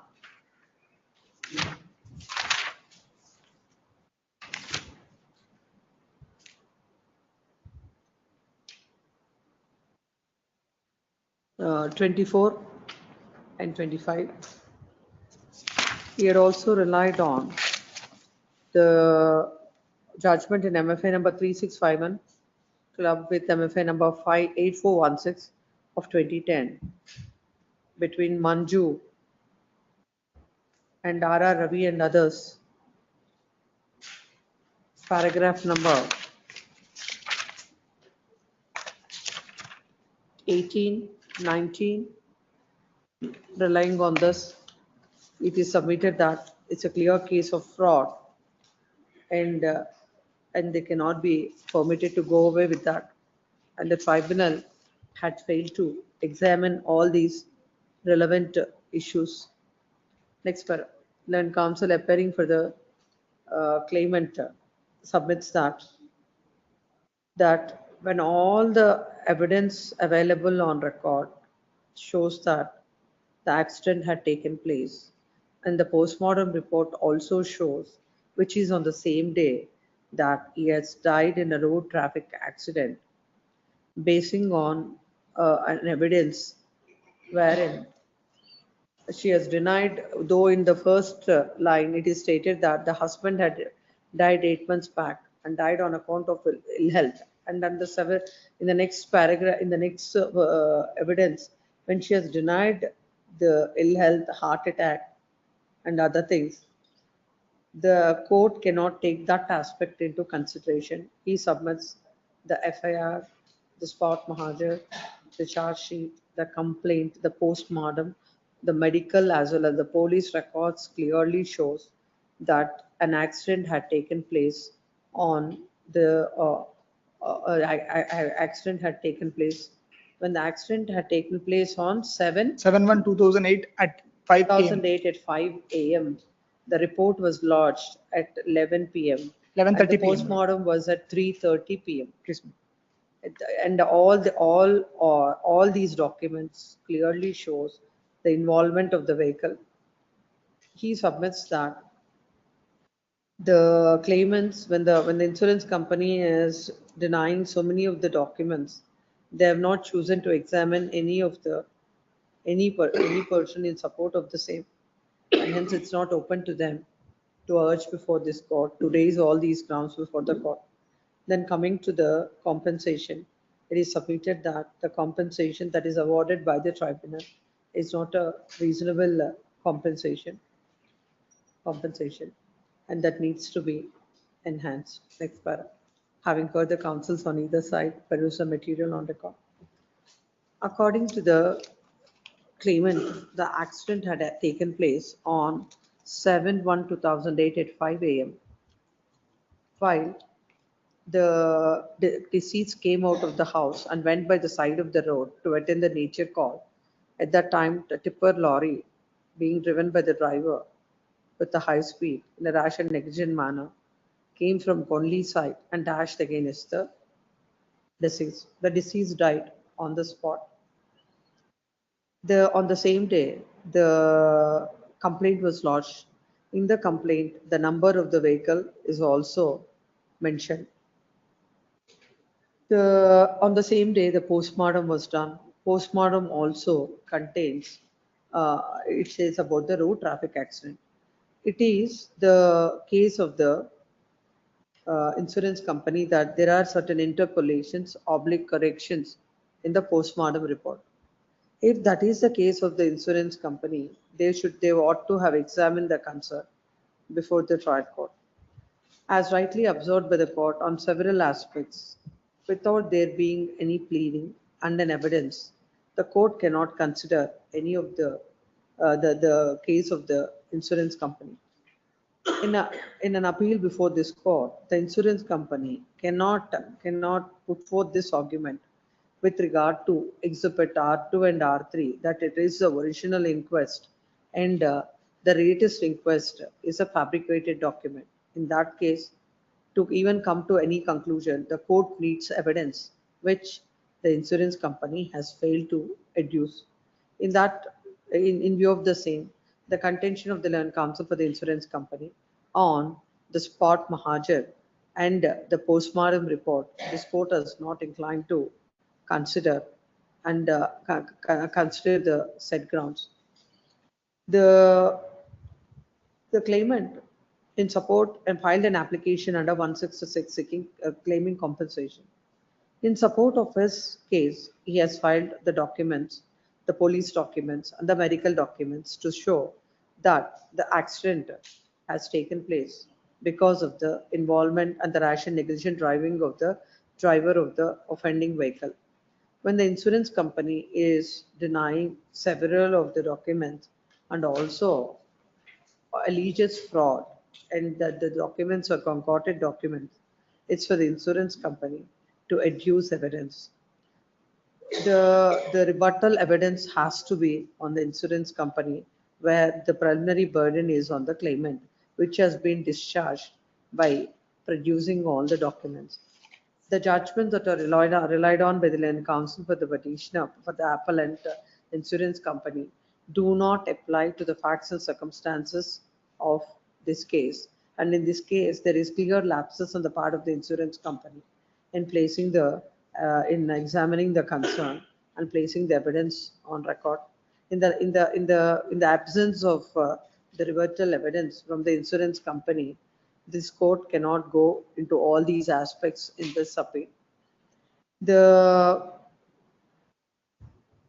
As rightly observed by the court in a MVC, the burden is on preponderance of probability, but not on reasonable doubt or beyond reasonable doubt. On the aspect of preponderance of probability, the claimant could successfully prove that the accident has happened and the vehicle was involved, basing on exhibit P1 to P16. Hence, the court is of the view that the trial court had rightly considered and rightly held that the accident had happened and the accident had taken place, and as the vehicle is having the insurance, is insured with the insurance company is liable to pay the compensation. As this court has already held that the insurance company is liable to pay the compensation.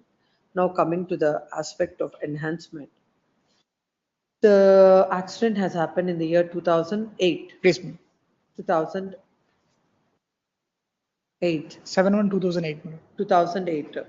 According to the claimant, is earning 30,000 and 2 lakhs towards agriculture income. He has not placed any evidence before the court. Considering that the accident had taken place in the year 2008, this court is taking the income at 4,500. Age of the deceased is 38 years. Future prospects at 40% will come to 1,800. That is 6,300. As there are 4 claimants, 1/4 has to be deducted towards this contribution to the family. That is 1,575 towards his personal expenses. Then his contribution to the family would be 4,725 into 12, and the relevant multiplier is 15. So loss of dependency will come to 8,50,000. And towards consortium, there are 4 dependents, 4 into 44, 1,76,000.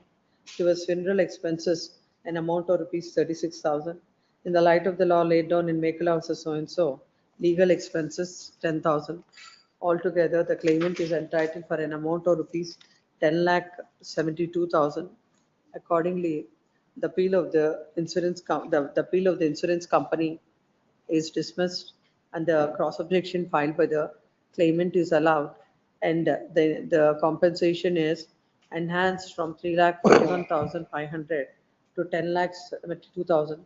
The enhanced amount shall carry 8% interest. The amount in deposit shall be forthwith transferred to the trial court. 6%. 6% shall be forthwith transmitted to the trial court. And record also. And record. Everything will go. Please, oblige me. Yes, next. Number 19. Umesh for appellant. This also give the date. Yes, next. 20.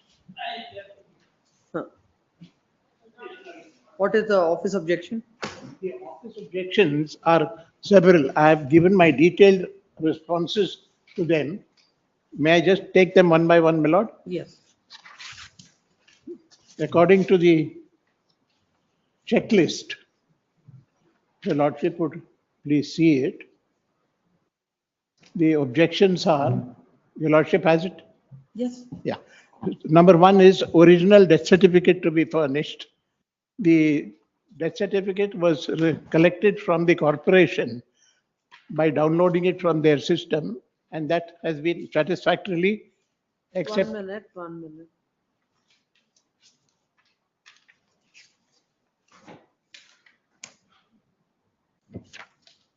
It has a digital signature of the concerned person. Has partly complied with regard to the office objection 3, 4, 5, and 6. Concurrent jurisdiction to be stated. Witness affidavit not forthcoming. That's not the one. CP number 22. Yes, my lord. I'm talking of CP number 22. Those are the objections. That's not, no, that is not the checklist. There's another sheet which is the checklist.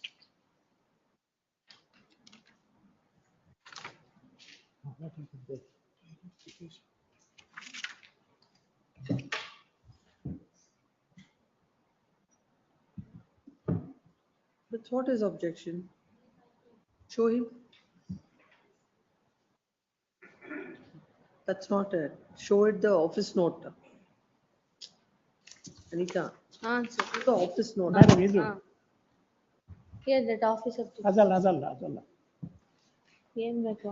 ಅಲ್ಲಿ office objections ಅದಿದೆ.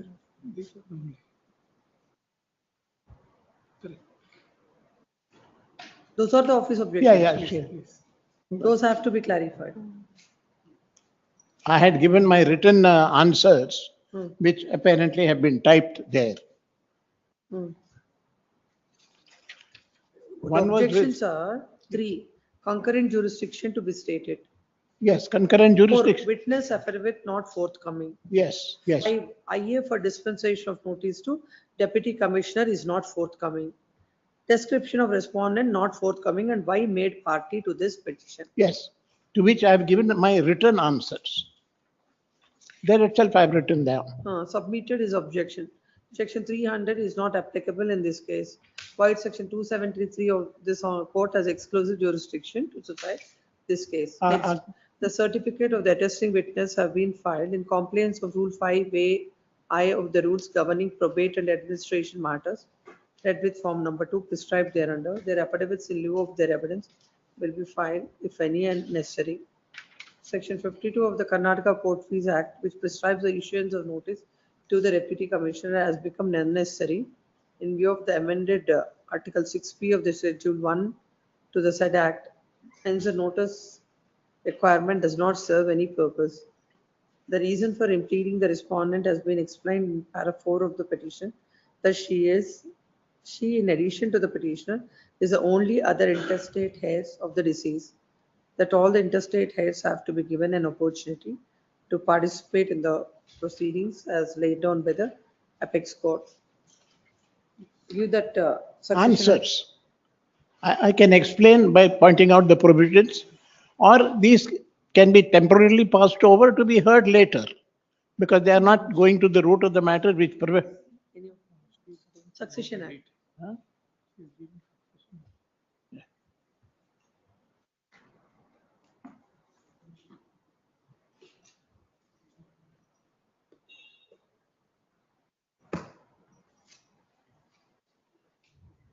May I just take section 300, which is referred to there.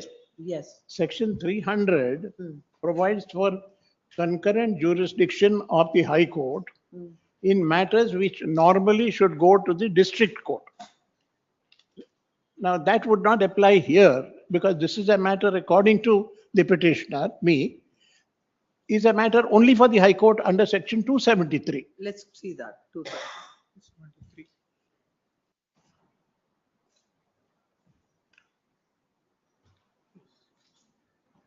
What 273 says before reading it.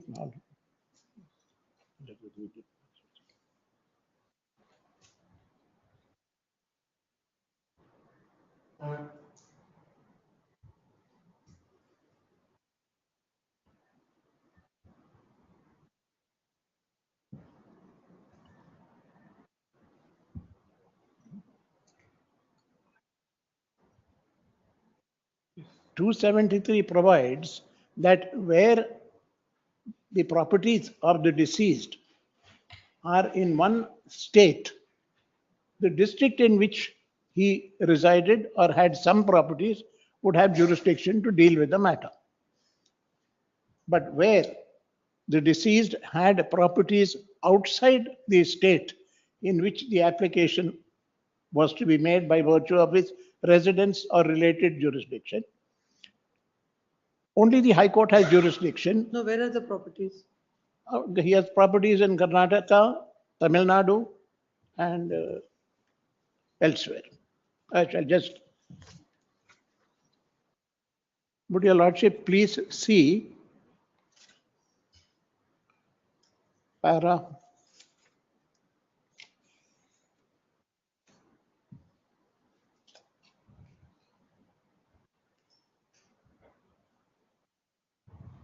7 on page 4 of the petition.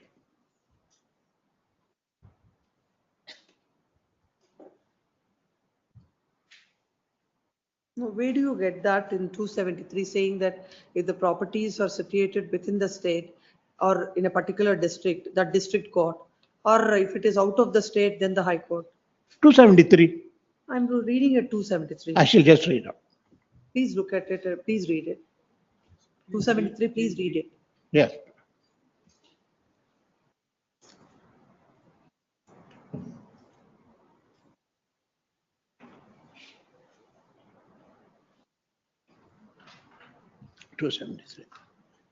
Probate or letters of administration shall have effect over all the property and estate, movable and immovable, of the deceased throughout the state in which the same are granted.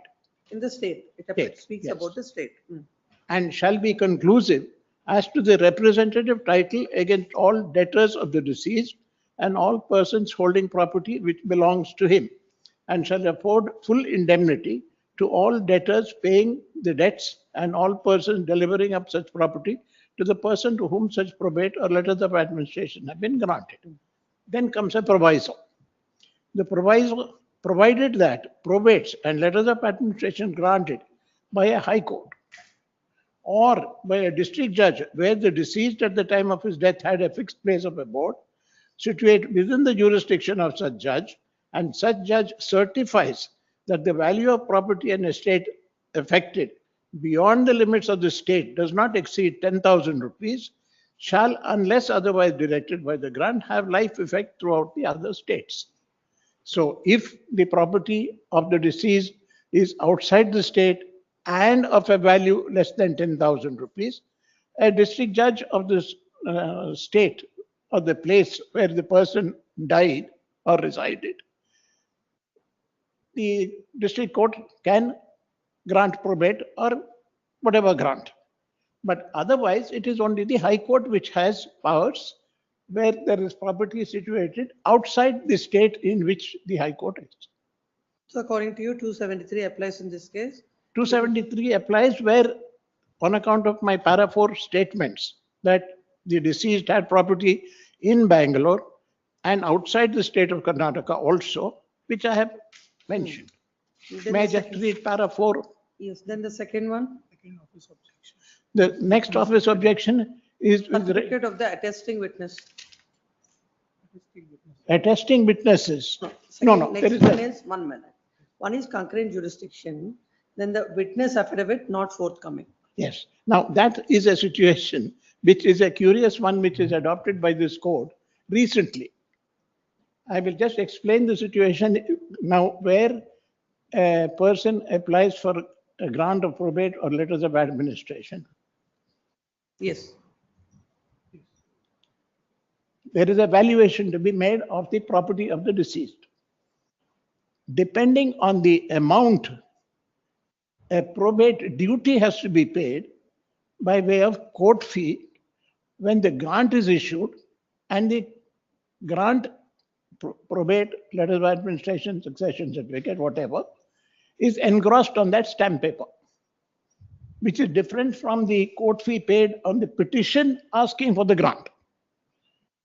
The amount of probate duty that was to be levied was calculated as per the articles in the schedule, which ran into a very, very high amount, where the top brackets were in the region of 10% and 5% later. There was an amendment of this law. Now, when that law existed, there was the possibility of petitioners, in order to save that probate duty, undervaluing the properties.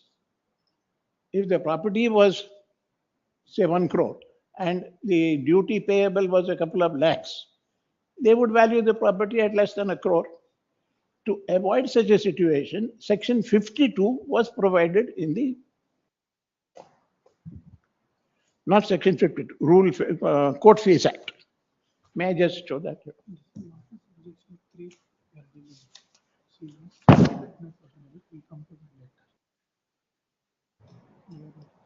We are on objection number 5. Court Fees Act. No, witness affidavit not forthcoming. Yes.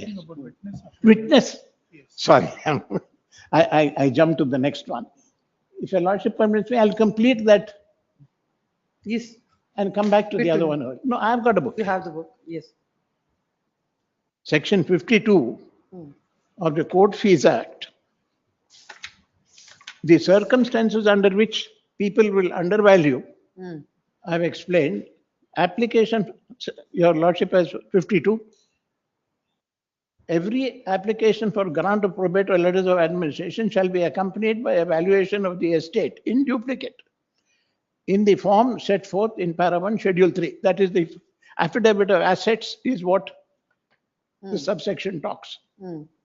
On receipt of such application, the court shall send a copy thereof and of the valuation to the Deputy Commissioner of the district in which the estate is situated. Or if it is situated more than one day, whatever. But the main point is that the Deputy Commissioner is required to make evaluation of all the estate items of the deceased to make sure that they are correctly valued. Yes. That is the notice that is compulsorily required to be sent to the Deputy Commissioner. Now, what happened was that the law, as I mentioned, with regard to payment of probate duty, was amended. Now, I take your lordship to schedule 1, article 6.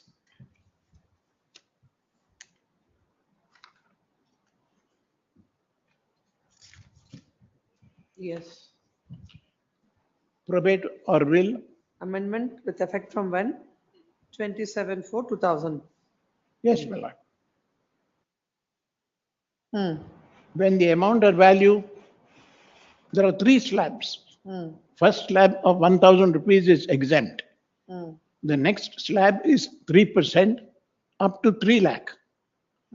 Then whatever is beyond 3 lakh is 5%.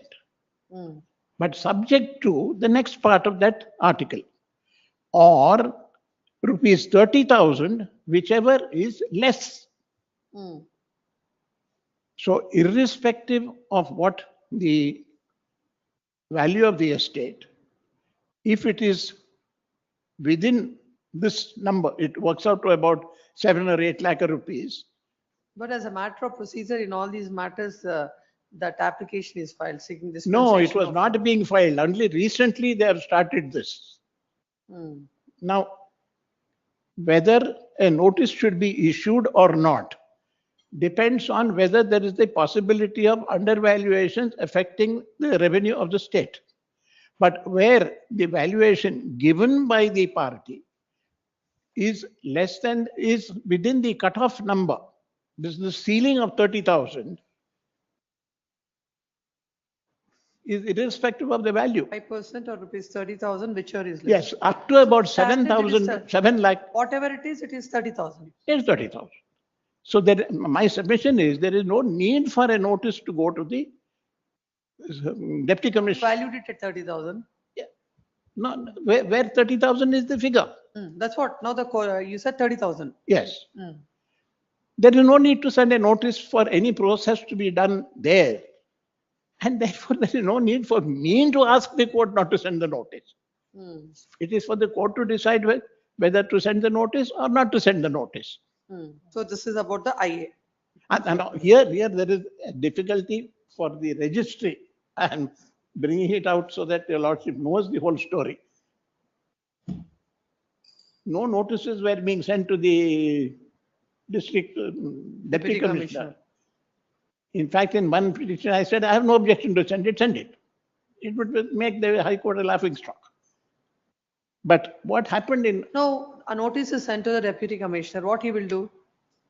what is he to do? He says the value is more than what is a 30,000 limit. So as per the act, as per the amendment, 30,000 needs to be paid. Yes, and parties are themselves saying that they are going to pay 30,000 because they have valued the estate at more than 30,000, more than the 30,000 number.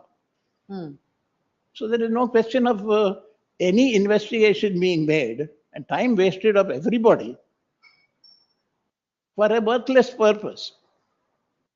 Yes. Then what about this witness The affidavit? court, unfortunately, in one case, said, you please file an application and ask me not to send the notice. That is why the register. I understood that. Then what about this fourth one, witness affidavit not Witness. forthcoming? I invite your lordship's attention to the High Court rules. Rules. Hmm. According to the rules, Hmm. or even the judgment, Hmm. Yes, where are the rules? High Court rules, probate rules anta idare ಇದೆ. Oh, sorry.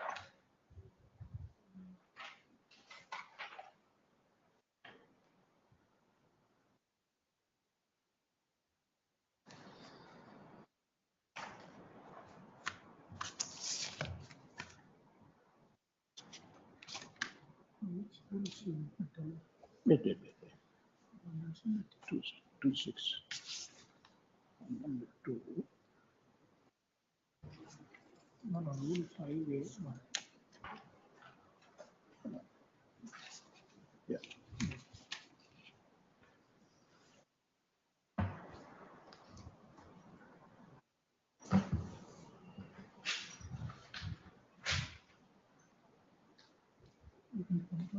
Rule 5, you can tell. Yeah.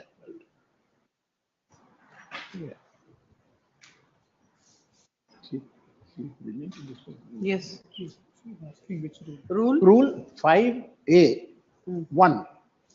An application for probate or letters of administration shall be by original petition in form number 2 or 3. I will go to form number 2 or 3 after explaining what is here. And shall be accompanied by an authenticated copy of the application and a valuation of the estate in duplicate as prescribed by the Court Fees Act. Now, may I take the lordship to form number 2 and 3? Yes. Form number 2 is for probate. Hmm.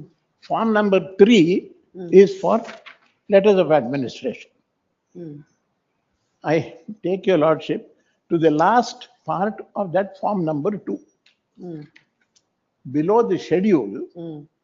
it requires a certificate from the attesting witness, Hmm.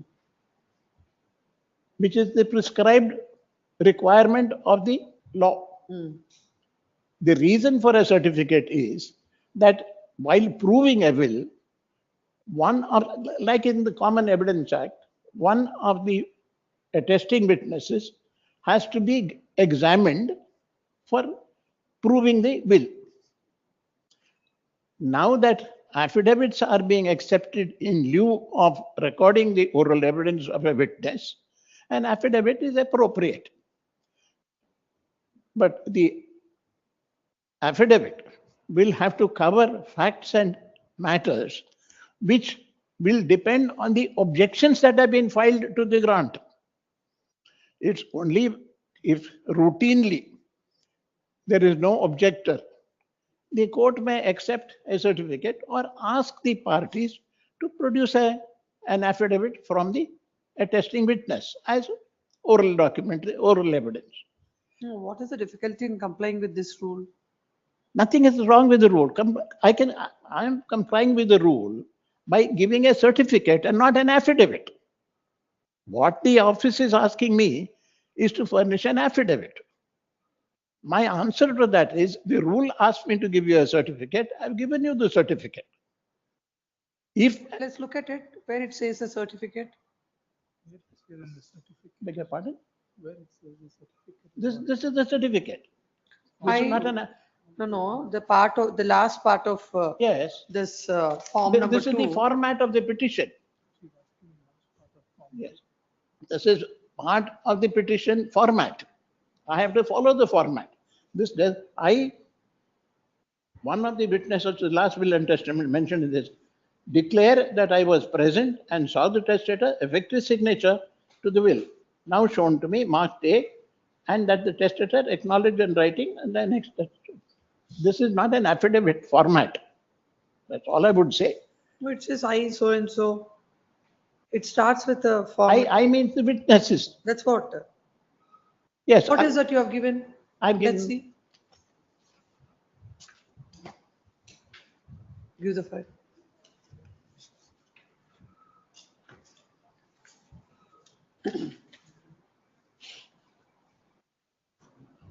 Page 8 and 9, my lord. Page number? Page 8 of the paper book.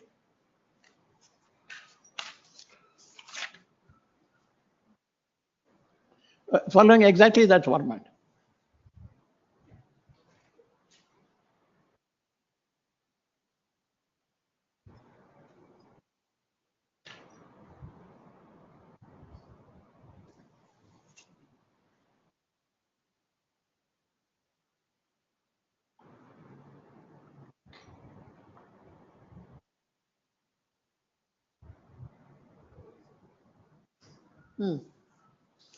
I have given, one is enough for the format, but I have given both. Now, if at the time of the hearing of this matter, the court normally at times takes an affidavit from the petitioner, and if necessary, an affidavit from the attesting witness. I'm prepared to do whatever. I'm just saying not required initially because it complies with the format also. And the affidavit, if I give it now, it will be a bare affidavit. And should there be any need for me to explain any particular matter which has come up in the course of the arguments or hearing, I could include that at a later stage if necessary. Yes. But that is my answer. Not for the sake of fighting and putting up an objection just for the heck of it.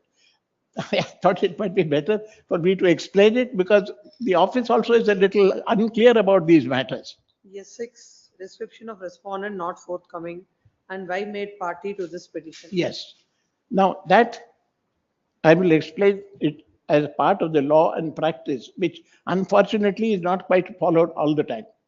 Whenever a person applies for a grant of probate or letters of administration, it is a judgment in rem that results. And therefore, the court takes the responsibility and trouble to make the fact that an application has been made for a grant public as much as possible to enable anyone who has a claim to come forth and make that claim known so that the court is satisfied that there are no claims possible in this particular case.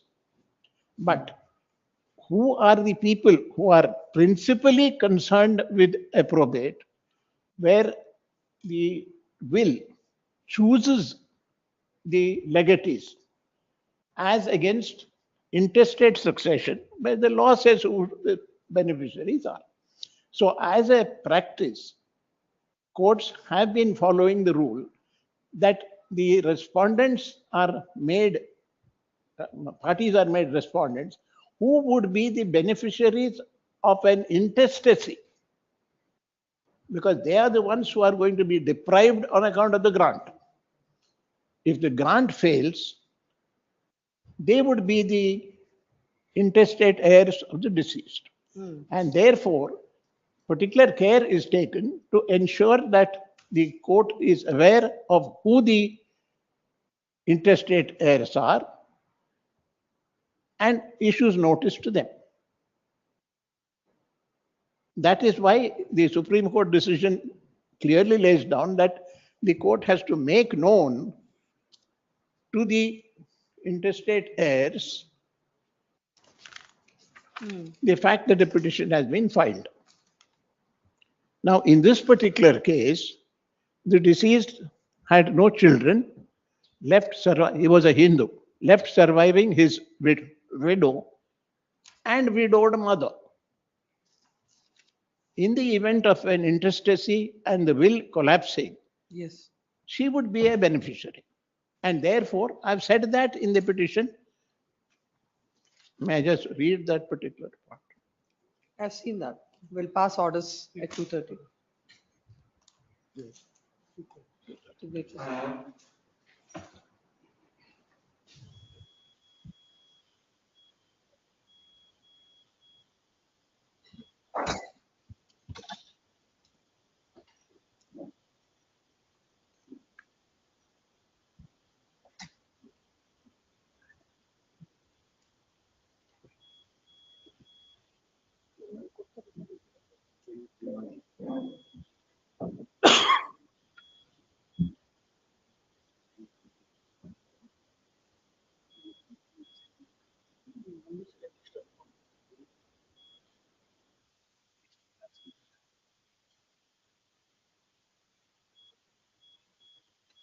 That's it, kindly.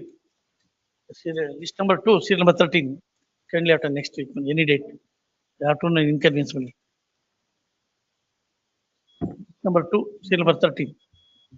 Monday or Tuesday? I'm for the appellant. Case number 2. Both are. All these matters of 2012, court is not. Well, we are ready, madam. Afternoon some inconvenience. It's a Saturday. Court also, not alone to you. It's a working day. Okay. And the other days, like there are some other matters, only today MFA. Actually, morning session it will complete reach, I think it will reach morning session. Afternoon some function is there, madam. It will be taken up on Monday. Monday. Small matter. I'm only seeking for a pay. Oh, unfortunately, 12 matter, whatever small or big, we have to do it. Ready, madam. Monday. Monday. Which is that? Cinema 13, 1-3. Cinema 13. Finally, list this matter on which day? Monday, Tuesday. Monday, list it on Monday. Yes. Serial number 21. If everybody starts, adjournments, then we'll not hear. Court wants to do some work today. That's why all the matters are listed. Unless and until compelling reasons, don't make a mention. Serial number 20, madam. Deepa Shastri is not in station. I am for the appellant in that. Serial number 20. It may be taken up on Monday, madam. Monday or Tuesday. Give it on 27th, 20th matter. 27th, I am not in station, madam. First. 27th, I am not in station. First. 11th, my lord, 11th. Here on 11th. We taken up on next week, any day. 11 is 2012 matter. Will not adjourn. 11th, What is the reason? Waiting for morning, it did not wait. Therefore. No, you are waiting for the morning. Court is also working from morning. 2012 matter. I'm not complaining anything about those things. No. I'm requesting the court. It will reach. It will reach immediately. But 12th or 13th, it will be taken up. 12th or 13th. At least this 12 matters I wanted to, only one 12 matter is there. We'll complete it. My lord, not be there. Your colleague will be there. I have to go back, therefore. Well, that next week definitely I will do. This is matter on Monday. 11. Minutes, serial number 9 minutes. Serial number 9, I'm for respondent minutes. On record counsel is not in station minutes. Serial number 9 minutes. Serial number 9. I appear for responding to R1 minutes. On record counsel is not in station minutes. He need not be. We'll take care. Counsel for the insurance company will there. Your interest. Minutes, will be we had protected. appeal of connected matter. Appeal. That's what your interest will be taken care of by the court. You please be here. Yes. Oh. Which one? Serial number? Mr. Sampati is ready. Where is he? You are ready? 4. Serial Be number here. 4, I'm ready. Be here. We'll see. It's only Yes, on next. quantum. Yes.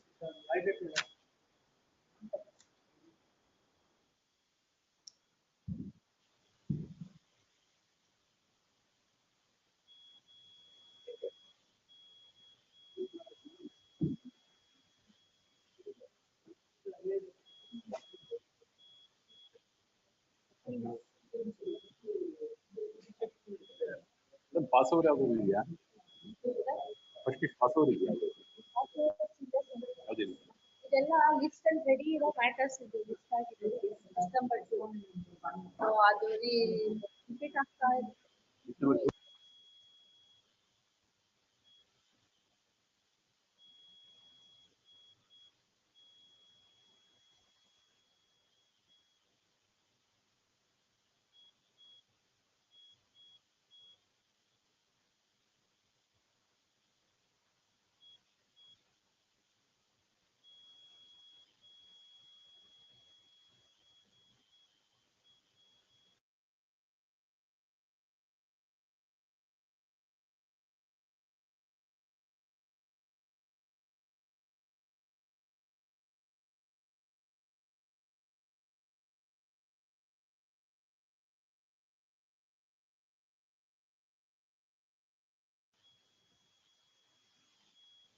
ಹೇಳಿ madam.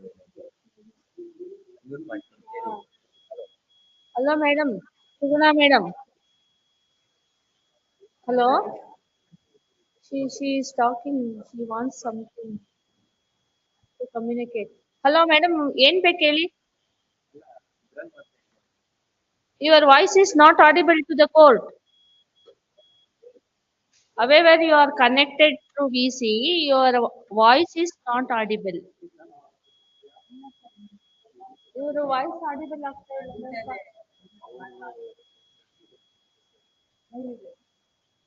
Voice audible ಆಗ್ತಾ ಇಲ್ಲ. Ma'am, it is problem from your office. Your voice is not audible to the court. We can see your action. That's all. Your video is seen, but your voice is not audible.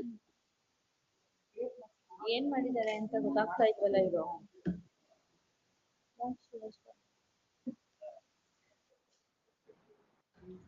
ಇಲ್ಲಿ ಏನೋ mute ಆಗಿದೆ ಇಲ್ಲಿ. ಇಲ್ಲ ನೀವು ಮಾಡಿದ. ಇಲ್ಲ ಈಗ. Hello. ಇಲ್ಲ. Hello madam, now you are audible. ಒಂದ್ ನಿಮಿಷ ಇದೆ. ಕೇಳಿಸ್ತಾ ಇಲ್ಲ. ಅವ್ರು ಕೇಳಿಸ್ತಾ ಇಲ್ಲ.